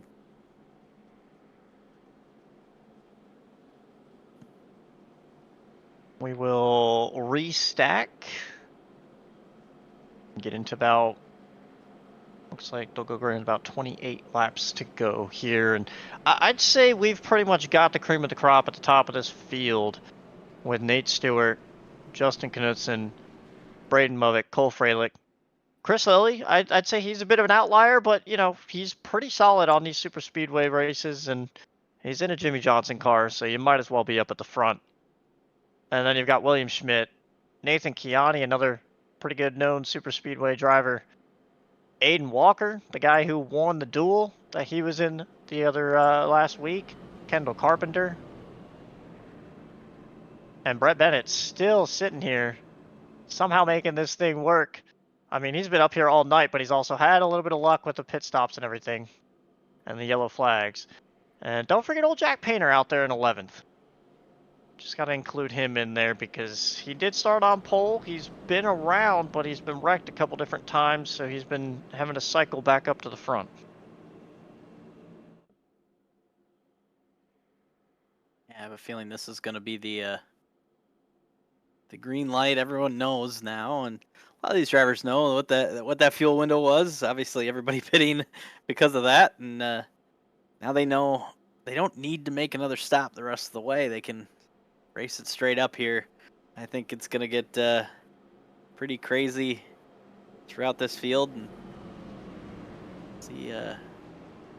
see how, this still is a long run. So, obviously we've seen on these restarts where the bottom lane has been pretty good. The ability to work together, regardless of what lane you are in, to move forward happens pretty consistently on the first couple laps. But it is still a long run. Do we at some point get back to single file, and is there that aggression of trying to get to the outside lane? When does that happen, and does that cause an issue? Pace cars off. Nate Stewart, Justin Knutson leads him down. Stewart, big run to the top. Cole Freilich wasn't ready for it, and Knutson will take the top lane. It looks like they're all going to try to abandon the bottom, as Nate Stewart will lead them down into turn 1, and yeah, Chris Lilly's going to be the big odd man out here. Unfortunately, restarted there in 5th and is going to be outside the top 5 as they are all trying to get to that top lane, maybe trying to let each other in. Chris Lilly going to get a spot? No. But the top 3 starting to tear away as they go down the backstretch. Yeah, Movick here in 4th with Schmidt pushed up behind him. I thought they were going to get a bigger run down the backstretch. I thought if that led to something, we could maybe see Movick pull out. He's definitely got a little bit of run here, but I think ultimately not enough to do anything. We'll see if, I think he probably wants it on the straightaway, and On these short shoots on the front stretch, maybe not enough, but something to gauge for later for Mubik. We saw him with that big move earlier in this race to grab the lead. Gonna have to do it from a couple spots farther back. Here's Kolonix moving to the bottom, trying to lead this bottom lane. You see the 53 of Jones come down, and see, every time this happens, it just seems like that just kind of kills the momentum of that bottom lane. Jones going to jump back up to the outside. How about that? Jones in a big wreck earlier. Kolonix absolutely destroyed earlier. Both up here inside the top 15. Kendall Carpenter trying to work that lane on the bottom. Jack Painter right there. Josh Chin actually restarted 19th. Yellow flag is out. We'll go back and look at that. But quick, before we go look, it's Trey Patton missing a wheel as well. And the whole nose. Wow. Josh Chin restarted 19th, so he gained a little bit there. I'm trying to see where the reset is, where that might put him. It doesn't look like he gained anything out of the moves that he made, though. He actually slipped back to 24th, so Josh Chin having a night of it. Go back and look at what happened to Trey Patton. I think John Daniels is involved in this. He's limping his way back to pit road right now in the 0-2. Yeah, 0-2 up near the wall and just, oh, yeah. 12 Emery Spence as well. Emery has unfortunately been involved in a lot of the recent wrecks to none of their own fruition. Just a bystander in every single one.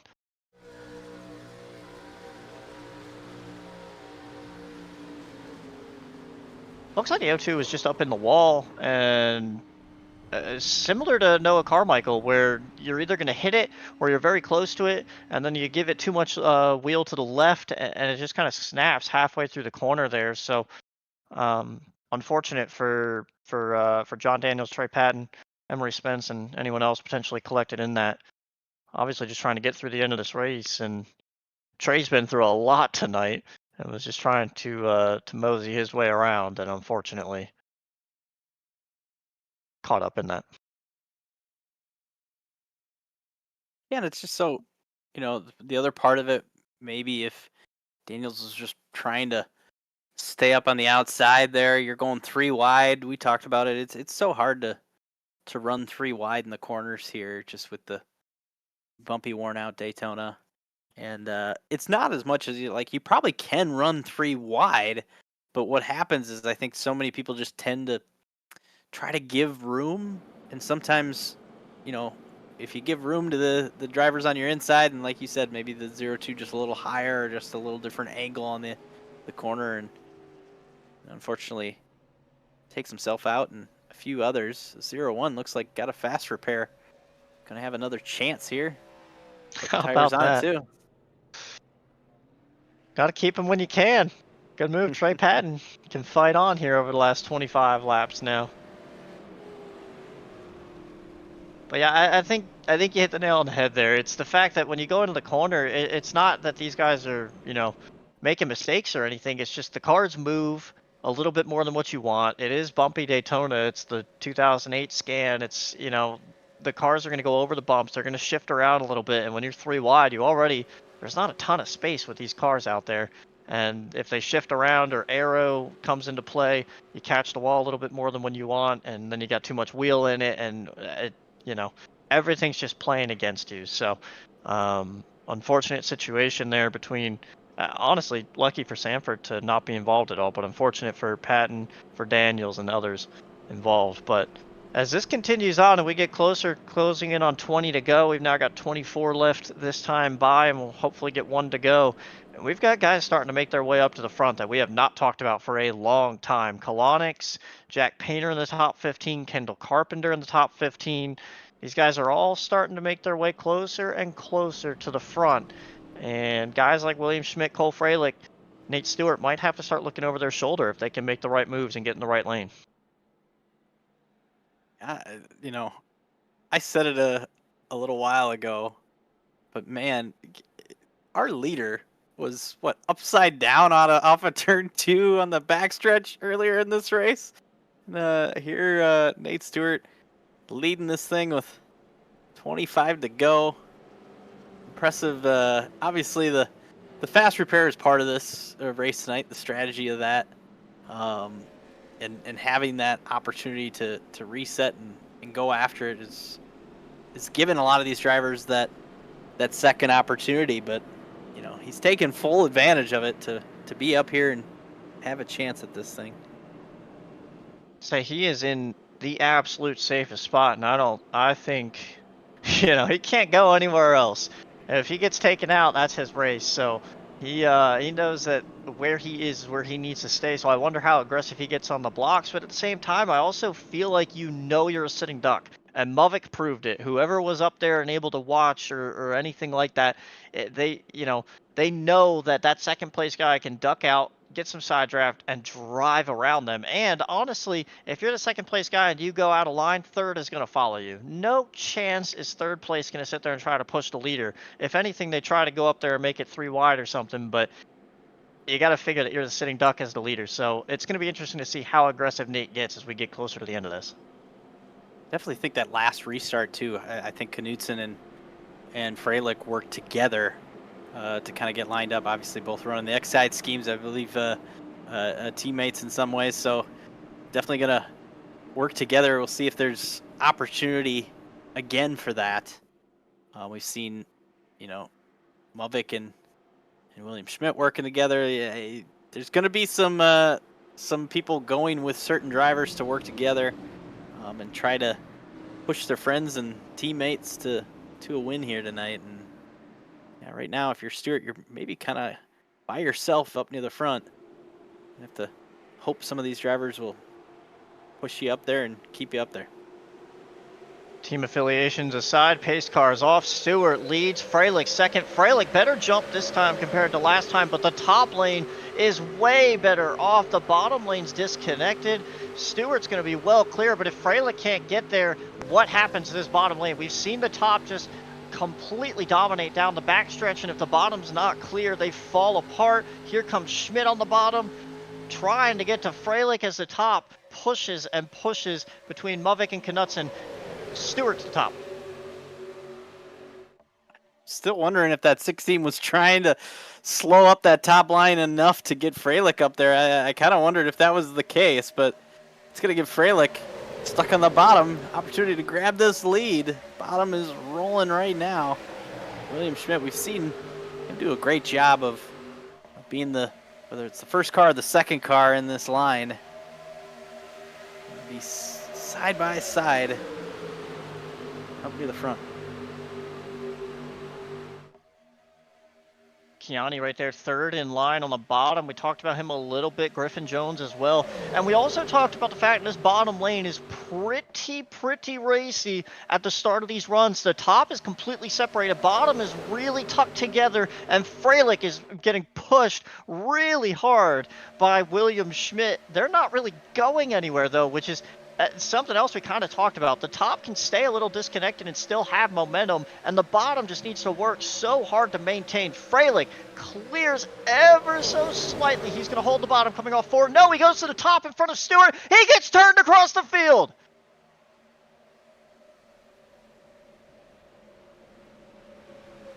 Cole Freilich gets turned across. William Schmidt, Nate Stewart involved. Your top three just absolutely going all out right there, coming towards 20 to go. And they're all going to have to reset here with Knudsen and Muvik and Walker now taking over.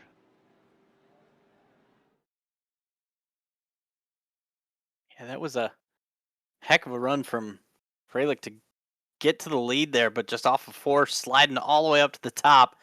And I just think that it's so, we've seen it multiple times where, and definitely got loose when he got there with Stewart pushing.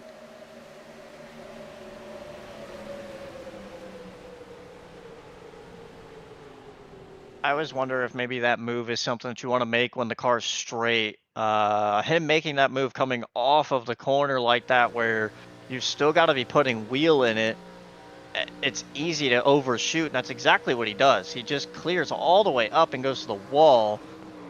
And if he doesn't go to the wall, maybe Stewart's able to be okay, but we've talked about it with these cars as well, where they kind of sucked each other together when you get that close. And even if Stewart hits the brake, I don't think he I don't think he doesn't hit Cole Freilich here.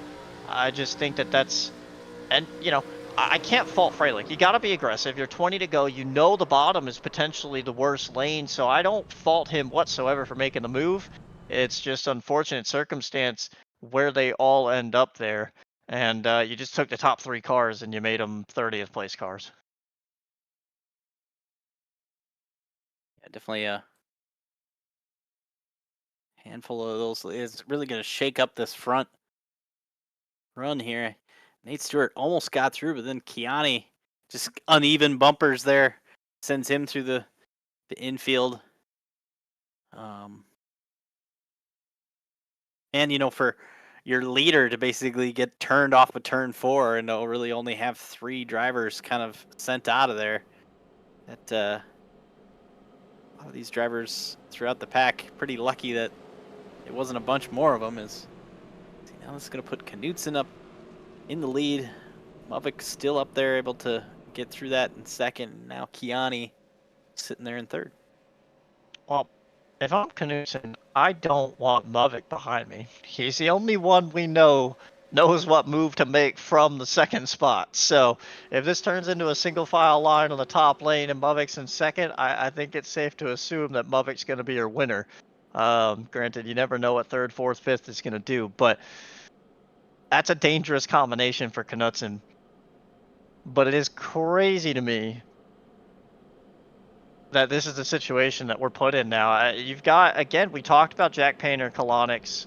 Kendall lost a few spots, but, you know, these guys just keep creeping ever and ever closer. Drivers that we know are full-on capable of winning this race that we haven't talked about all day because they've been involved in wrecks or they've been on the wrong side of the yellow flags with the strategies and everything, but we know Muvik's fast. We know Painter. We know Kalonix are fast. We know most of the top 5's fast. They've been up here all day. Who has the strength to get it done? And just looking, you know, we mentioned the, you know, I thought that Knutson was trying to kind of hold up that top lane on that last restart, maybe given an opportunity for Freilich to jump in there. And just the fact that, you know, obviously running the old school X-side colors, I know Knutson's a little, you know, recreation with some interesting colors. The Biffle 16, the 17. I know Kiani is a teammate with Freilich, so it obviously must be at least working a little bit with the 16. Both of them running the Biffle font, the Roush colors. So wonder if there's some ability there. But you know, Knutson takes the outside this time. I think that is probably just a fear of maybe making sure that you're up on that outside lane. Even if Muvik's able to get the lead here, you want to be up on that outside lane. If you're Knutson, maybe just thinking that that's your best opportunity to stay up here and keep your track position, because still gonna come down to 18 to go. We get green here. That's still a long ways to go yet in this run. If we get green, you could still have you know, a lot of drivers navigating to that top lane. Yeah, especially, I mean, we're starting to see that bottom line be a little bit more useful because they realize if they're going to make up spots, they got to run multiple lanes here. So we'll have to see how. We haven't, you know, talked about Kiani and Griffin Jones up here, so we'll have to see how well they can push. Again, they both started back in the 30s, 32nd and 36th. So are we confident in their pushing abilities? We know everyone in that top lane's been up here all night. You know, Aiden Walker won the duel that he was in, so we know that those guys can all work pretty well and push. So is this bottom line going to falter because of that? But as we come off of turn 4, we're going to see who's got what left in the bank. Muvik leads, or sorry, Knutson leads over Muvik. Knutson picked the top. Kiani, Walker, Jones, Bennett, Painter, Kalonix, Newton, Lilly are top 10 pace cars off. Knutson with the jump, pretty solid start. Aiden Walker doesn't get a great start. Muvik with maybe the best bottom lane start we've seen from anybody in second place. But Muvik takes it right up to the top, and that's what I was saying. If you want to get there, you got to get there soon. Muvik going exactly where we thought he would go. And now you've got Kiani and Jones on the bottom with Painter. And Muvik to the middle. You know, I thought Muvik wanted to be second in line, and we saw that big move to the lead earlier in this race, but I think he just realized that it was time to go now, and just trying to cycle out Knudsen. I don't think just kind of how it worked out with the energy, and oh man, Knudsen's going to be in trouble getting in the wall. Moving backwards, just a tough spot to be in for that 16. His race might be ruined just being out of this lead pack now, or at least falling back from it. New life for Walker, now up in second following Muvik. And unfortunately, no one wants to let you back in, as we can go watch Noah Carmichael got put in the outside wall. He's going to go backwards now. Josh Chin was someone that made some moves to get up there. He passed the line in 12th. He restarted 19th. He's right there. If that whole top line gets moving, he could find himself inside the top 10. But to your point, Muvik now the leader, and I do wonder if it's maybe because he knows how to defend the move that he made earlier, but we've got a whole bottom line forming, and he's going to have to be aggressive. Brett Bennett going to lead the bottom lane, getting some pushes from Kolonix here, and that's, man, it's tight down on that bottom. But Bennett's going to have the run here. We saw earlier these two get together pretty much in the same spot, just beyond where they were off of turn 4 where they got together, but now they're working together trying to move this bottom lane forward. Bennett going to have an opportunity. If you're Muvik, you want to maybe float down and kind of block that position, but I think that top lane has so much power, you just don't want to leave it if all of a sudden it starts driving away as Bennett clear track ahead. Yeah, Ross, go ahead and look at that guy on the fourth in line on the top lane, Wesley Pearson, who was backwards wrecking at one point, is now up here inside the top 10. I'm telling you, Richie Price is up here. He was wrecked at one point. Josh Chin trying to make a third lane back there, trying to get to the top 10. No one's going with him, but he wants it. Man, we've got an absolute madhouse going on. 15 to go this time by. They're 3 wide all over the place. A couple of drivers getting to the wall down to the tri-oval, just narrow racing when your cars are sliding back and forth. 52 slices down to the inside. You see Freilich here was moving forward a little bit, then jumped to the outside, and now kind of got stuck there. Well, this bottom lane is starting to lose a little bit of energy, but still having a chance here. Josh Chin is trying everything to move forward, trying to get around this 48 here, and just can't get the work to get around Newton. 48 of Gavin Newton, Kendall Carpenter to the inside of Josh Chin. These guys are just kind of cycled back here. William Schmidt still trying to make moves back there with Isaac Johnson, Cole Freilich. Knudsen's all the way back there. He's behind Cole Freilich, so Knudsen, remember, he restarted this from the lead. It seems like if no one wants to go with you, you're going to get cycled out, and he's not even inside the top 25 anymore. Definitely more cars now down in this bottom lane. Oh, now I see, right when I say that, then a couple of them are moving up. Carpenter moves up. It just felt like that bottom lane had enough energy, but they just slowly been moving backwards now. It's going to make that... You almost wonder if this top lane can get away a little bit. Can, you get that bottom lane back rolling if all of a sudden the second group is able to draft back up to them. I think that might be the only way you can really get that second lane going after we get going green like this for a little while. But it's not done. Gonna try again. Those 3 or 4 cars, they don't really work, but they've been making it work as much as they can. Jack Painter is up inside the top 5, 5th car in line on the outside. I just wonder if you can get someone like Josh Chin up to Ashley Kolonix, if maybe those two are a good pairing to make it move forward. Kolonix is pushing Bennett with all they have, but unfortunately that lane just, it's not going anywhere, and I don't know if that's, the line that Bennett's running or the pushes that Kolonix is giving.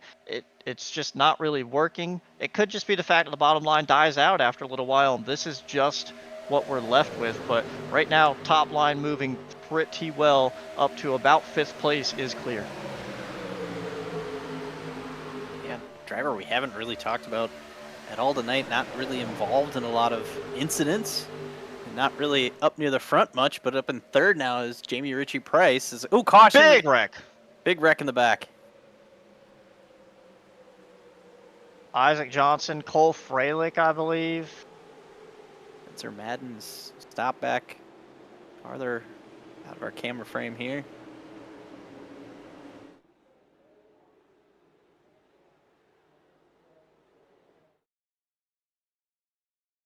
Yeah, Freilich is frustrated with, I believe, Bailey Thompson, and Freilich wasn't even in the accident. But unfortunately, it looks like Freilich made it 3. Bailey gets sent up in the outside wall. Spencer Madden, who has, again, been through so much tonight, 2 laps down at one point, may or may not have used his fast repair, we really don't know, has made his way all the way back on the lead lap. He is in this pretty heavily, but you can see Freilich is just trying to make that middle line work, and the 27 is not really up near the wall, and Isaac Johnson also involved pretty bad. Noah Carmichael asking about damage as well. And we sit under caution yet again. We will go green with less than 10 laps to go, though.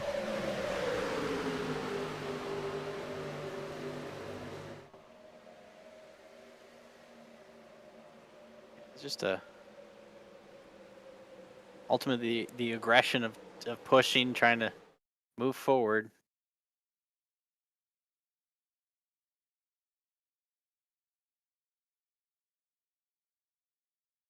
There's definitely a lot going on right there. You can see even the 65 is not really towards the bottom, and that could be playing into where Freilich's trying to be. The 16 of Knutson, remember, he restarted as the leader and was put all the way back there after getting sent up to the top.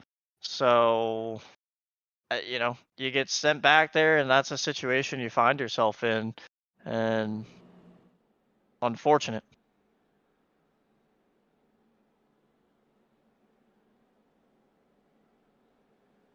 Gonna put us under 10 laps to go, and I start to wonder, you know, everybody wants that top lane because it just seems like that is the lane to be in after we get going green, but at some point here we're going to run out of laps, and that bottom lane is going to be just as good because we've seen the bottom lane do okay on the start. I think the only thing that maybe stops either of the lanes is just the ability if any of the drivers, you know, near the front don't get a good start and you have a couple drivers change lanes, then really it's just the one that's more organized that's better.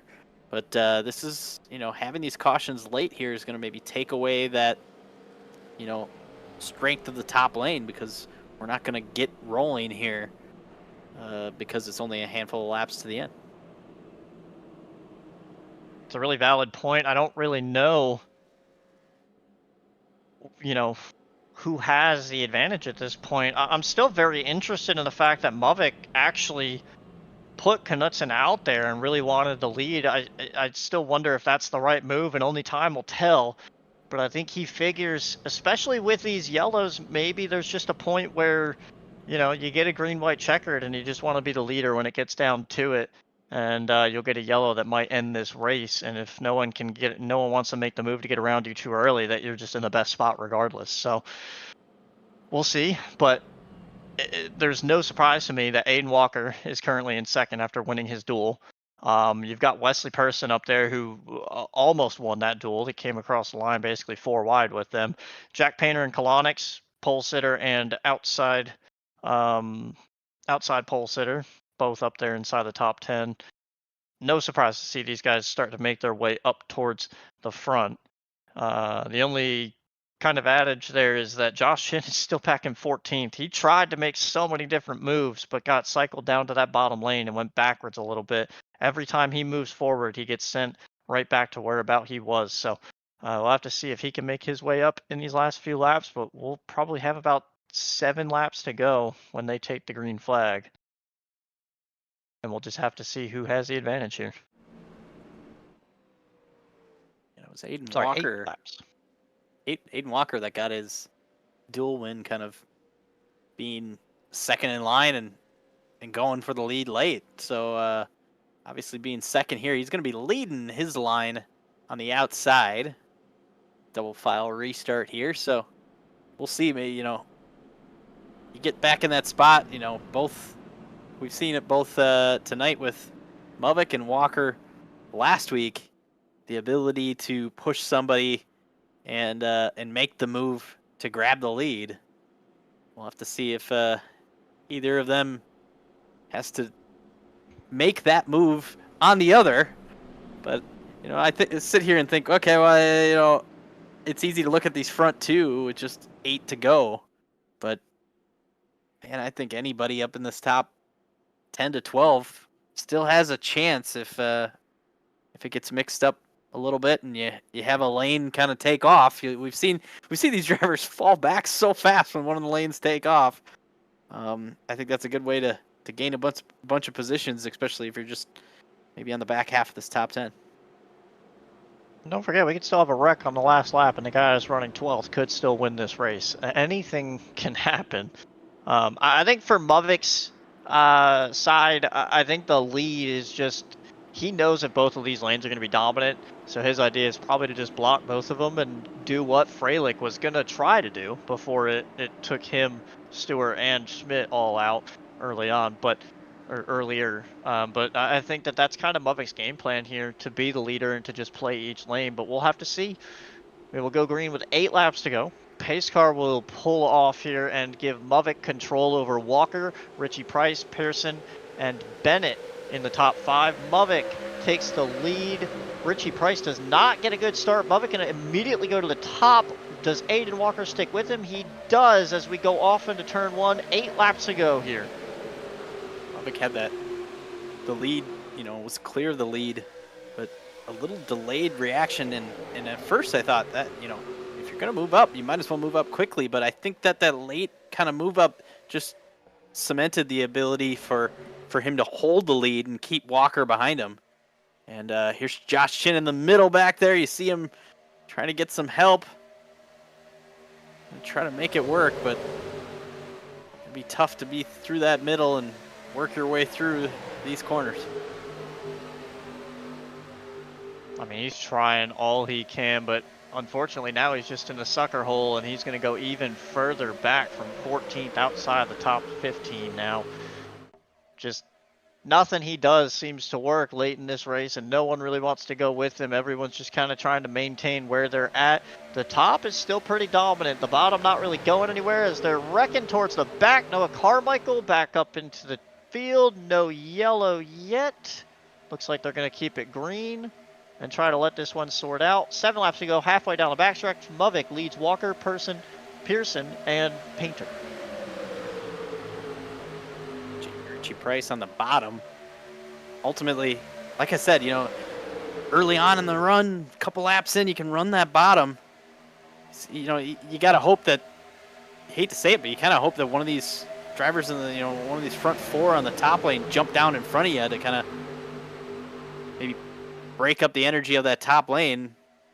It's a weird, spot to be in when you're on the bottom, hoping that one of those drivers does it. But this top lane is rolling again. Kiani getting a little high there in 5th, or the 5th guy in line. That's a good way to lose some energy on that top lane. I was saying, a move like that is all it's going to take for another wreck to happen, and if it does at this point, it's going to be another big wreck. Remember, that's how Noah Carmichael got caught out. Just kind of went up a little high, never even got it touched, and just sent that car around coming back down the track. The bottom line moving here with Bennett and Richie Price. They're starting to make up some ground, and it's going to make Braden Mavik start to question what he does if they get back up there. 5 to go this time by, or 6. You gotta wonder if Walker would think the same too. At some point does Walker decide, I need to jump down, and you leave Mavik by himself, kind of lose that energy. Richie Price here is pretty much there to the back bumper, or at least even with the back bumper of that 39 of Walker. Now down this backstretch, they've lost a little bit of ground. I mean, we've also talked that when they go to the bottom and they jump in front of that line, it does hurt the momentum. Look at the back half of that field. Freilich up the middle. They're still aggressive. They're not wrecking now. They're wrecking. Josh Chin gets turned around. There wasn't a yellow earlier. They are gonna throw one here. Josh Chin may have caught the wall pretty bad, but that is going to be our late yellow, and we'll be down into green-white checker territory. 4 laps to go right now.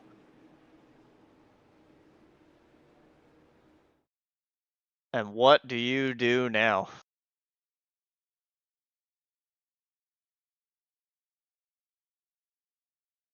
Just shout out to Josh Chin and his night tonight. Not what he wanted, by sure, for sure. But it looks like Stewart got into Chin, who's checking up there for the car in Oh, front. Yeah, Stewart with well, the heavy Nate. damage. Nate saved Josh from from his night being over and kind of ended his own night there. That's wow. That's frustrating for Nate for sure. Uh, Again, nothing like when these checkups happen. You're sitting here like, why can't this guy just brake? It's just not gonna work like that. It's just that accordion is so quick. There's nothing Nate can really do in that situation, and Josh is already way out of the gas trying to not run over. I believe that was Griffin Jones, maybe. Nope, that's not Griffin Jones. That's I think Michael Deach in the 57 that was in front of him that he was trying to not hit, and unfortunately, just nothing anyone can do there. It's just a big checkup.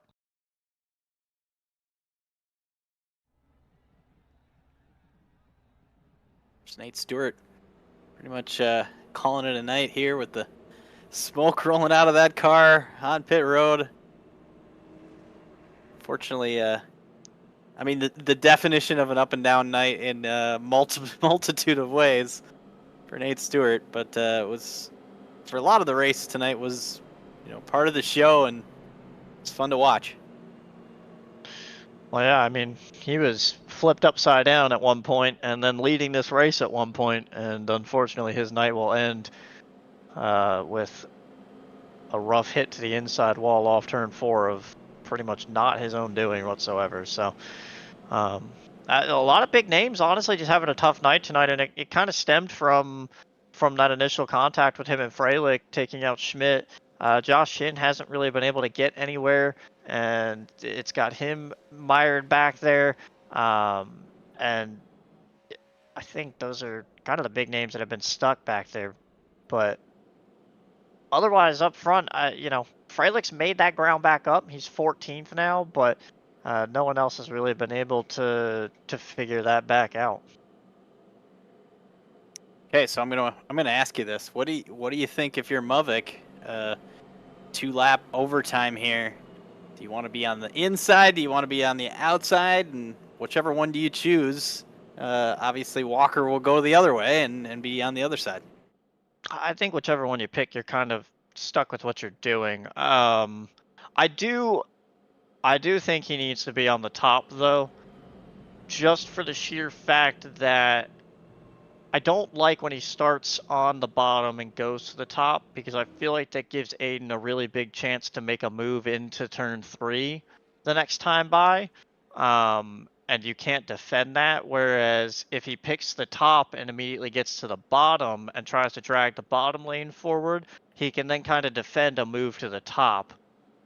And he's actually going to do that, exactly what I'm thinking. So he might have the same idea in his head, and Jack Painter's now going to line up behind him, and we know how good of a pusher Jack is. So, yeah, I think this is the better option, because he can get to the bottom if he wants to, or he can just stay on the top because, yeah, I'd say Jack Painter is probably one of the better pushers in this series. So I think the two guys that he's fighting are the 39 and the 97. And I think either one, as long as you keep them behind you, you're in a really good spot. Well, and I also think like a lot of these drivers, there's a little bit of 100 laps of trying to maybe get to the top lane. That even on a green-white checker, there might be a lot of drivers trying to still do the same, just out of habit. So I definitely think the top lane is going to be the one to go here. We saw Muvik on that last restart. You said it. Start on the bottom and jump to the outside, and just the timing of it was, just perfect to basically force Walker into pushing him and holding his line, not having a huge run to just dispose of him on the inside. So as much as that worked last time, I definitely think that was just the perfect situation that if I don't blame him for not trying that again, and in this situation now going to be on that outside lane already. And I think if Yeah, you got to just hope if you're Mavic or even Walker, it's all going to be about that second driver and that the in their line that they don't leave a gap and stay with them on the start here. Well, this is what it all comes down to, a green-white checkered attempt here at Daytona. The pace car will pull off, and we will have 2 laps to decide this. If a yellow comes out, we'll re-rack and go again. If the white flag is out, that will be it. Whoever crossed the line first will win it. Mavic is your leader over Aiden Walker and Jack Painter on the top lane. Mavic with a really good jump. Jack Painter's going to stay to the outside of Walker, but that top line is pretty much gone. Mavic to the bottom. Big gap between Pearson and the 47 of Richie Price, and the top lane has completely disintegrated. Bottom lane prevailing here as Mavic drags them all to the top. They're all moving to the top. Painter almost gets into Richie Price. There's Doring off of turn 2. Yeah, Kiani gets into the door of the 97 Painter. I think if you're Kiani, you're in a great spot here. You're kind of hoping they all kind of stack up together. There's going to be a little bit of a run here from the bottom. Painter's loose. They're stacking up. They're wrecking in the back. Big wreck. Cole Frelick's flipping. Okay, a couple cars are flipping. Big stack up into turn 3. It all started up towards the front. You could see it start to accordion. And then by the time we got back to about Cole Frelick, he got turned and the whole field just nowhere to go. Drove all in. We'll go back and rewatch. I was actually on board with Knutson there to watch that, and he's actually up inside the top 20. From pretty much 30th.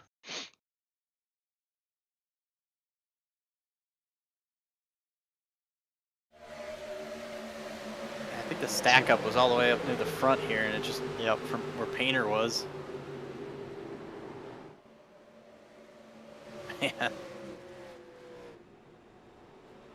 I have no idea how the 03 just did what that car just did. I was gonna say, poor Corey Rexford. Yeah, I don't think we've talked about him at all tonight, and here we are on lap 100, bringing him up for a crazy roll. I have no idea who's outside medical, but we'll have to make sure that he's okay because that was not good. Yeah, I think that this was just a product of the stack up on that top lane. I talked about it earlier. Everyone wanting to get to that top lane. Sometimes it just forces everybody together, and they're all stuck together. Painter was kind of getting some pushes there from, I think it was Bennett that was right behind him, and it stacked it up already. Painter was already out of control, and he did a great job of saving it, but it just stacked up the whole line to cause basically everybody else in the back running into each other. And these cars are so easily, you get bumper to bumper, hit each other, that it just immediately starts sending them around. And then with everybody, we talked about it earlier. When you have an incident, you're going to hopefully check up. Right now, it's much harder to check up with just 2 laps to go. Coming to the white flag, we'll see. There's a view here from, this is Rexford. Yep. Just ramped off of Frelick's front fender there. I can't even count all the cars involved. I know obviously Rexford, Frelick, believe Griffin Jones, Tristan Baker, Michael Deitch, Shane Sweeney, Harry Grindell, potentially Morpheus Perry, Emery Spence involved. A big portion of the field. I'd say probably 21st on back may or may not have had a piece of that in one way or another. One guy that did skate through as we go back and rewatch it again and again, that's Harrington right there in the 4. That's the 07 of AJ Green. But William Schmidt, as well as, who is that down there on the bottom in the 10? That's Ruby Estes as well, someone we haven't talked about all night. Ruby escaping there with little to no damage. But that puts Schmidt and Estes 15th and 16th. They were both around 25th or so. So really big gains just through that. Knutson, another one that I mentioned, was about 30th on that restart, up to the top 20. This is Estes' point of view. Just drops to the bottom with Schmidt, follows him through, and the entire field is just back there wrecking hard.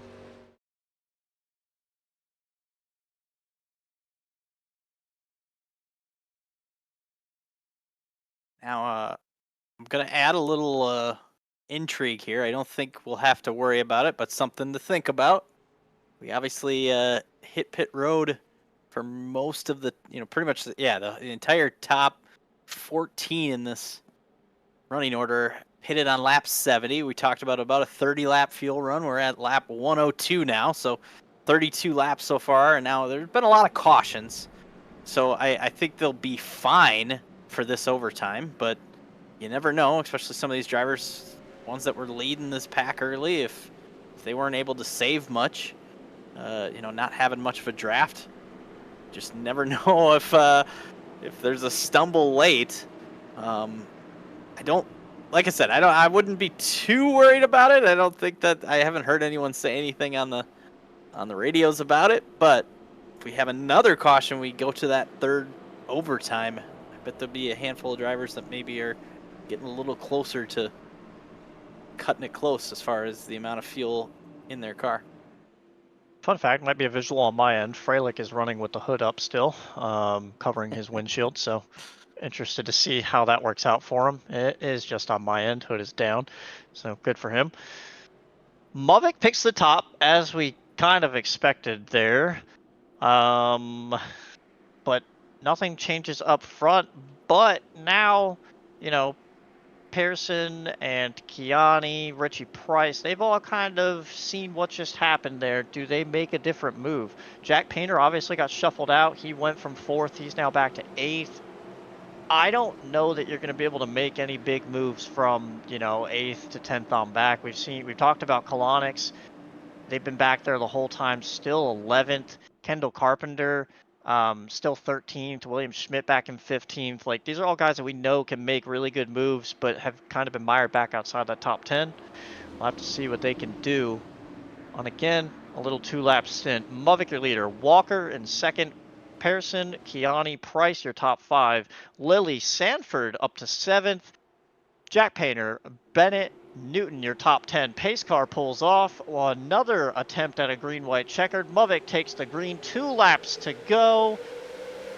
Mavic clears for the lead, and it doesn't look like Kiani gets a really good start there. Mavic to the bottom, and we're going to start it all again off into turn 1. A lot of stack-ups mid-pack, so that's going to, obviously create some bigger gaps in the back half of this top 10 here that maybe create a run later on in this green-white checker here, or maybe even cause another incident in the back if we get a bunch of drivers with a run. Kiani's going to have a run here. Gonna look to the inside, trying to keep it close to maybe keep the draft, pull them back, but man, it just, since he pulled out, they've kind of gone nowhere and slowing down the momentum. Really big racing going on in the back, but it's all topside towards the front. Jack Painter, I said, isn't going to have a chance at this. He's back to 4th, might have a chance. White flag is out. They're going to get it. This race is official. Mavic, your leader over Walker and Pearson. Who's going to get it the next time we come by? Painter back a little bit farther here. You just wonder if any of these drivers up in this top 5, they're going to have to settle it kind of between themselves if you want to maybe try to get a run. I'm surprised Walker, I haven't seen him drop back too much yet. Obviously has a little bit of a run here. Pearson poked out a little bit. Here we go. Now we're going to go side by side for 4th. The momentum loss is happening. The 48 of Gavin Newton jumps out. Mavic still leads. Walker nowhere to go. Pearson up the bumper. No wrecks going on in the back either. This is going to be straight up to the line. Mavic comes to the bottom, tries to get a run off. He's still there. Aiden Walker to the bottom. They're side by side. Walker at the line. He gets him by a nose. The question is, did he go underneath the yellow to get that move done? But as of right now, it's Aiden Walker with the absolute last second move by 0.003 of a second to win this race over Brandon Mavic, who did everything about picture perfect up until that moment. Wow. What a wild finish to see Walker there. I thought, I said it early on in that final lap, I was surprised he wasn't dropping back to get a run, but he knew better than me, apparently, that he was going to get a run off of 4. And it was just perfect enough time to get there. you mentioned it. It got a little sideways coming through the tri-oval and had to go all the way to the bottom, right down to the yellow line. I think he's good. Everyone Race control declared good. Giving him some bumps, congratulating him, but what a close finish at the end. Unbelievable.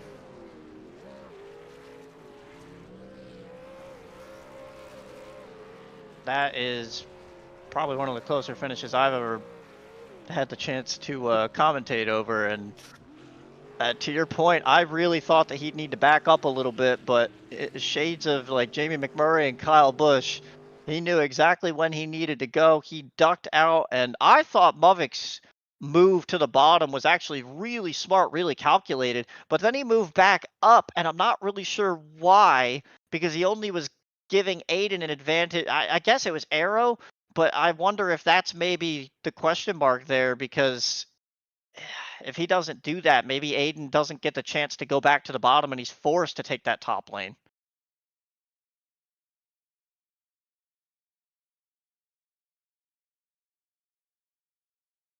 Yeah, look at the nose at the end. Yeah, I guess Walker, I thought that the pass was ultimately got by Muvik, or at least had the nose in front a little earlier than I thought the initial time through watching it at speed, but slowed down. He had at least a handful of feet where he already had that pass done, and just bringing it home, I guess, the last couple of feet to get the win. But and nice job by Muvik to hold on to the line, and Walker too, to just be make that pass, slide to the inside, and both sliding sideways and battle all the way to the line. Absolutely insane run there. And how about Pearson and Painter? Not very much between them either for third. And we've actually got Wesley Pearson in the booth, if we can get him up here. Wesley, it's Elliot and Ross up in the booth at Split Second Broadcasting. Do you have us? Hello. So you had maybe one of the more interesting speed week / races tonight. Through it all, ended up spinning out at one point. You were sent way to the back. Obviously ran really well in your duel, and somehow found your way all the way up to third here. I don't remember when you were in the top 5, but we looked up with 20 to go, and you were just kind of there. You want to walk us through that first kind of half of your race and what got you back up to the front? Well, the first 15 or so positions were pretty much just getting around the guys who were wounded or hurting or waiting to save their faster pair. But rolling top, like, it seemed there was about 15 people that wanted to make that bottom lane work, and it just never did. So every restart, I'd pick up 5, 6, 7 positions, just rolling top. And then I got behind Aiden and Gavin, or Braden. We'd been talking all week about working together and helping each other. So those little restarts there, we were working as a great tandem and ended up squeezing out third. Well, it was insane to watch you do it, especially after, I think everybody had their issues in this race, but Aiden and Muvik didn't really have too many issues and ran up front all night. You were able to come back from a bit of adversity and end up third. Was there anything, that you felt you maybe could have done different there on that last restart to put yourself in a spot, or did you kind of feel like those two were kind of in their own element? I possibly, going down the back straightaway, I probably should have backed up more to Aiden, but I was scared that giving Jack too much room might open the possibility of me getting put in the sucker hole, dropping to 4th or 5th. So I was quite happy taking my 3rd place finish and hoping the two of them would wreck each other over the line or something. But yeah, I'm quite content with how I finished, and congratulations to Aiden. That was a good win. Yeah, no, it was an awesome run, perfect finish, 3rd place, and you get to, I know I messed up your last name and had to read it through the Discord, so you got me to say it correct, I hope, Pearson, tonight. So congrats on 3rd. Is there anyone that you want to thank for tonight? I want to thank Casimir Burt, my amazing spotter. He's visiting his family this weekend, and he had the opportunity to watch me tonight and was providing some excellent music in the background. So thank you very much, Cas Burt. And Robbie Arthur Racing Engines and X-Ray Performance for my real-life karting stuff. They do great things for me. Awesome. Well, great to have you in the booth. Great to see you finish well after all the contact that happened tonight and everything. And looking forward to seeing what you do over the rest of the season. Thanks, Wesley. Perfect. Yeah, thank you so much. Have a great night. You as well. It's third place, Wesley Pearson. Really hope I'm saying that correctly. He didn't correct me, so we should be good. I'll hand it over to Brockman to handle Movic. Braden, you come home second after leading late there. Obviously on the final lap, side-by-side battle with Aiden Walker to unfortunately come up just a little bit short. Give us kind of the breakdown of what you were thinking on that final lap and what maybe you wish you did differently to try to get that one. I should start by saying I'm absolutely disgusted at myself for choking that one. Yeah, I mean, I did everything perfectly the last 15 laps, managing multiple restarts. I did everything perfectly, positioned my car perfectly the whole time, kind of controlling the lane and the pack itself. But man, like into 3, my thought process was I was gonna try to take the whole line to the bottom because it's harder to build a run on the bottom from the car behind. But I saw Walker was gonna stay high. So I was like, okay, I got to put myself up there as well. Can't put myself on the bottom, get myself hosed like that. And then I was really surprised he didn't drag his brake earlier to build a run. So like, I'm just watching it again. And I'm getting more annoyed at myself every single time I watch it. But man, he drags his brake just the slightest bit, or he doesn't even lose speed. He just maintains the speed, and every other time, like 99 times out of 10, I would probably drag my brake. I would just drag my brake and keep a somewhat smaller gap in between us so you couldn't build a run. But I thought we were close enough. I thought the 97 who was in 4th was gonna make a pat, like it was gonna try to make a move on the 88. Which is kind of why I didn't drag my brake, because I thought he was going to make a move on him, slow him down, prevent the 93 from getting a run off of 4, and he never did. So, yep, I recognized right as I hooked it down to the bottom off of, or in turn 4, that I was screwed. So I just tried to shortcut it as much as possible, just shorten the amount of time it takes to start finish line, because I knew he was going to get a massive run off the top with the 88 pushing in, because the 97 wasn't making a move on him. And he broke away. He grew that bubble again right off of 4 into the short shoot. Gained 3 miles an hour. He was 5 miles an hour faster than me when he made his move. Just nothing I can do. I was a sitting duck. I wanted him to go to the bottom because, I mean, if you give someone your right rear, you're screwed. I probably lose by a full car length if I give him my right rear. But yeah, he got to my inside, and I was just, the second I realized he was getting up. I thought I was gonna win still. About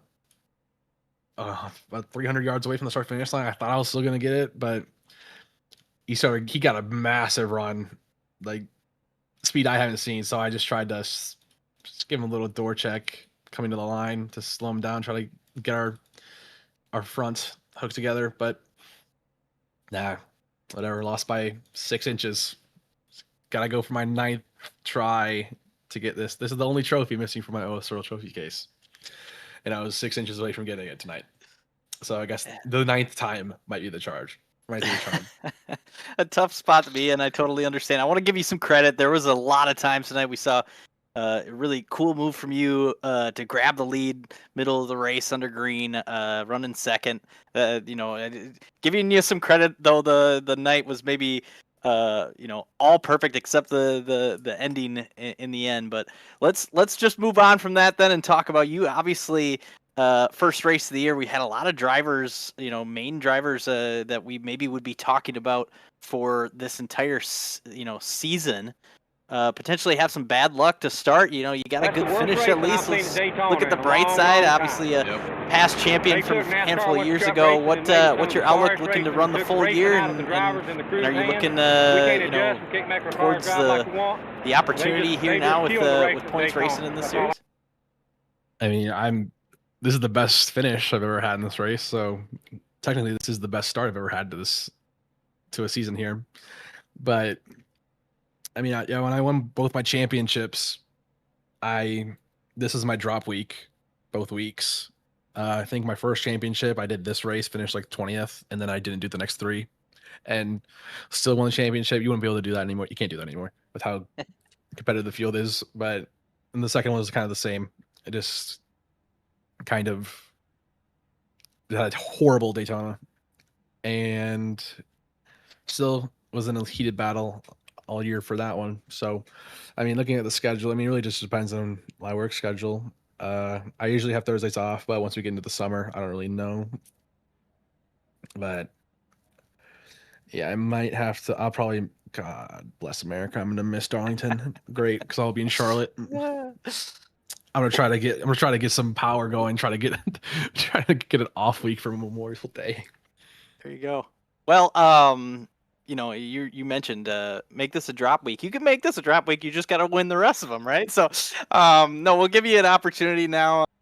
Obviously, it didn't end up how you wanted it, but finishing second tonight, you get the opportunity to thank anyone you want here on the broadcast before we let you go. Of course, gotta thank Walker. Congratulate him on winning the race. We were working well together the whole race. Same with Schmidt, and then Musty Person towards the end, because it doesn't look as easy. It's not as easy as it would have been if they weren't committed to really playing nice for the last 15, 20 laps or so. Thank them. Gotta thank my boy Tyler Tinsley, Tin Can Sim Racing Design, who made this absolutely gorgeous race car. It's the most beautiful race car in all of iRacing. And we always say, if you look good, you race good. So, gotta thank him for this great car. And yeah, excited to go to Atlanta next week and try to get myself a win here, get some redemption. Sounds good, Braden. We thank you for stopping by and chatting with us before the end of the night here. So, yeah, of course, take it easy, y'all. Thank you. And last but certainly not least, the winner tonight, the winner of the duel a week ago, duel number 1, that is, Aiden Walker by 3/1000ths of a second. Before we talk about anything else, how did you make that move off of turn 4 to work that out? Okay, so to be totally honest, I think I kind of just copy and pasted what I did in the duel, which I even had the same person behind me, so I at least had the hope of, actually making a move. But going down the backstretch, I noticed that because me, Mavik, and Wes had a deal to all just stay together if we needed to at least keep ourselves in a good position. But if we actually had a chance to like make a move without killing each other's races, that we would make a move. And going down the backstretch again, I saw Gavin make a move on Jack, which I knew that's going to stall them out, so I could at least try backing up a run, see if that can work, and if it doesn't, it doesn't. And going off 4, I guess caught the bubble correctly and gained a lot of momentum, like Braden said earlier. And, yeah, ultimately got like 5 more miles per hour than Mavik coming to the line, and got a little bit close, but got the win. Happy about it.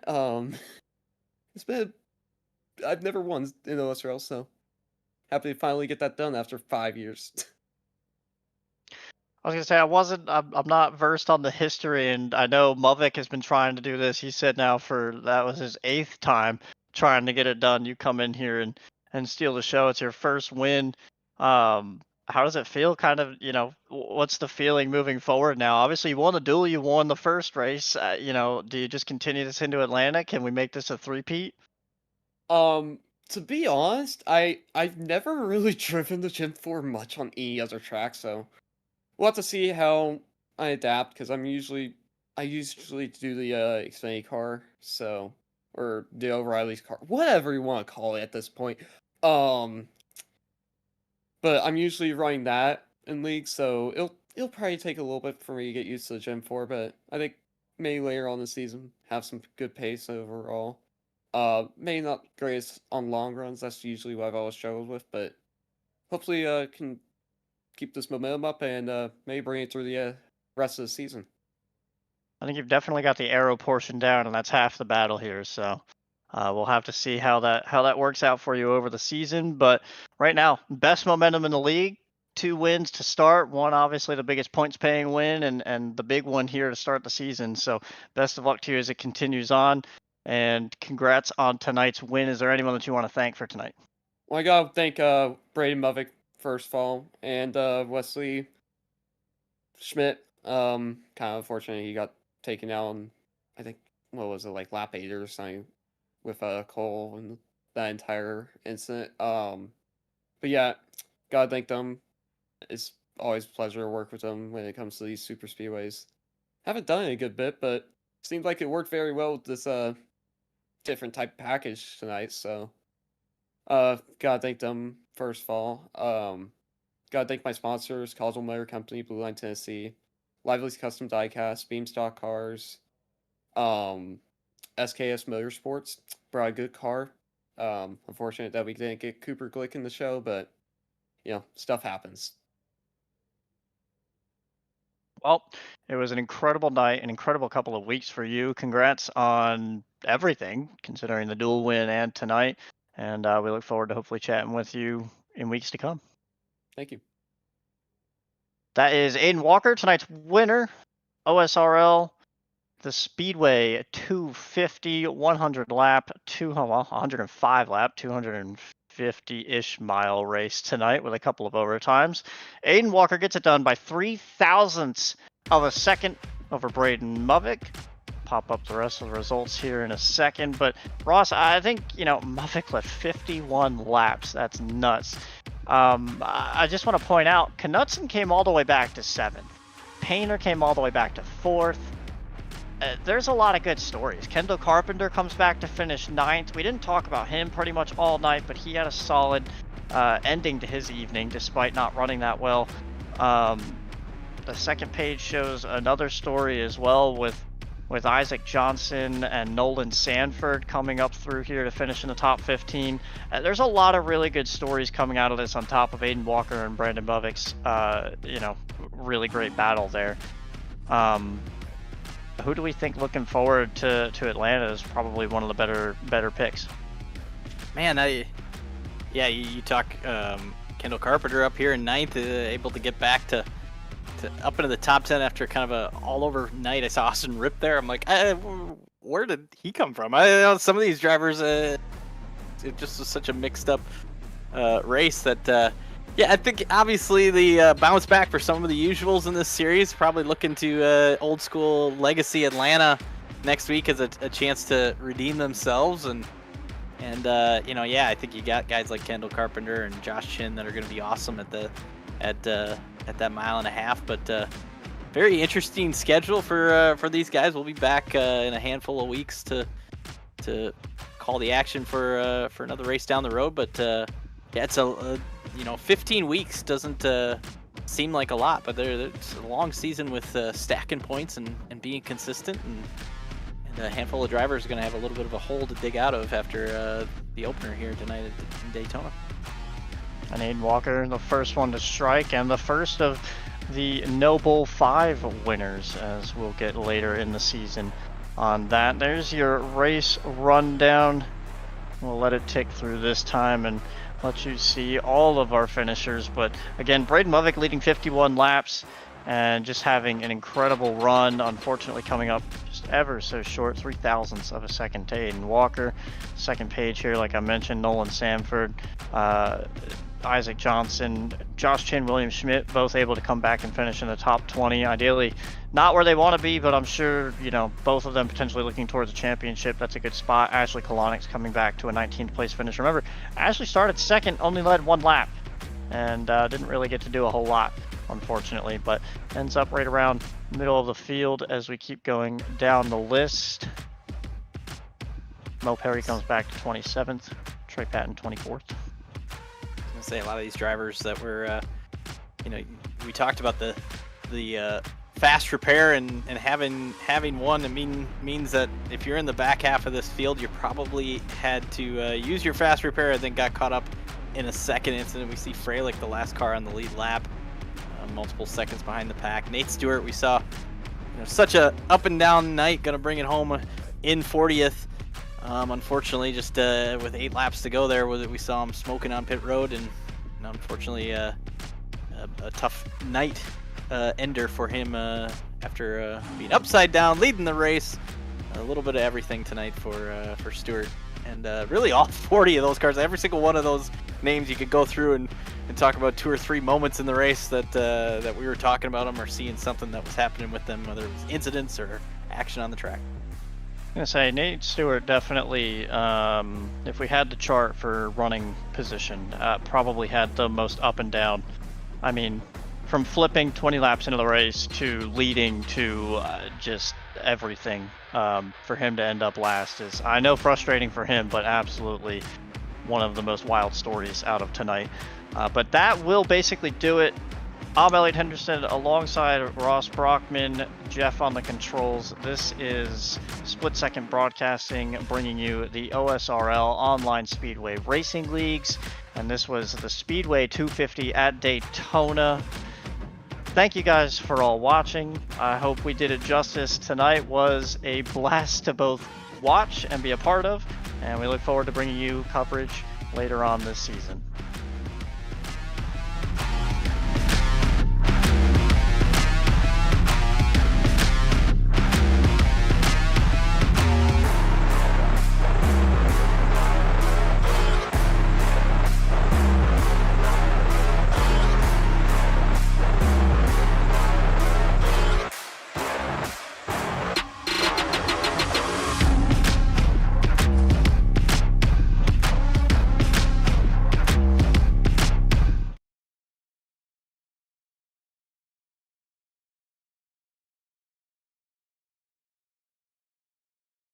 Hands in the sky if you got a dream.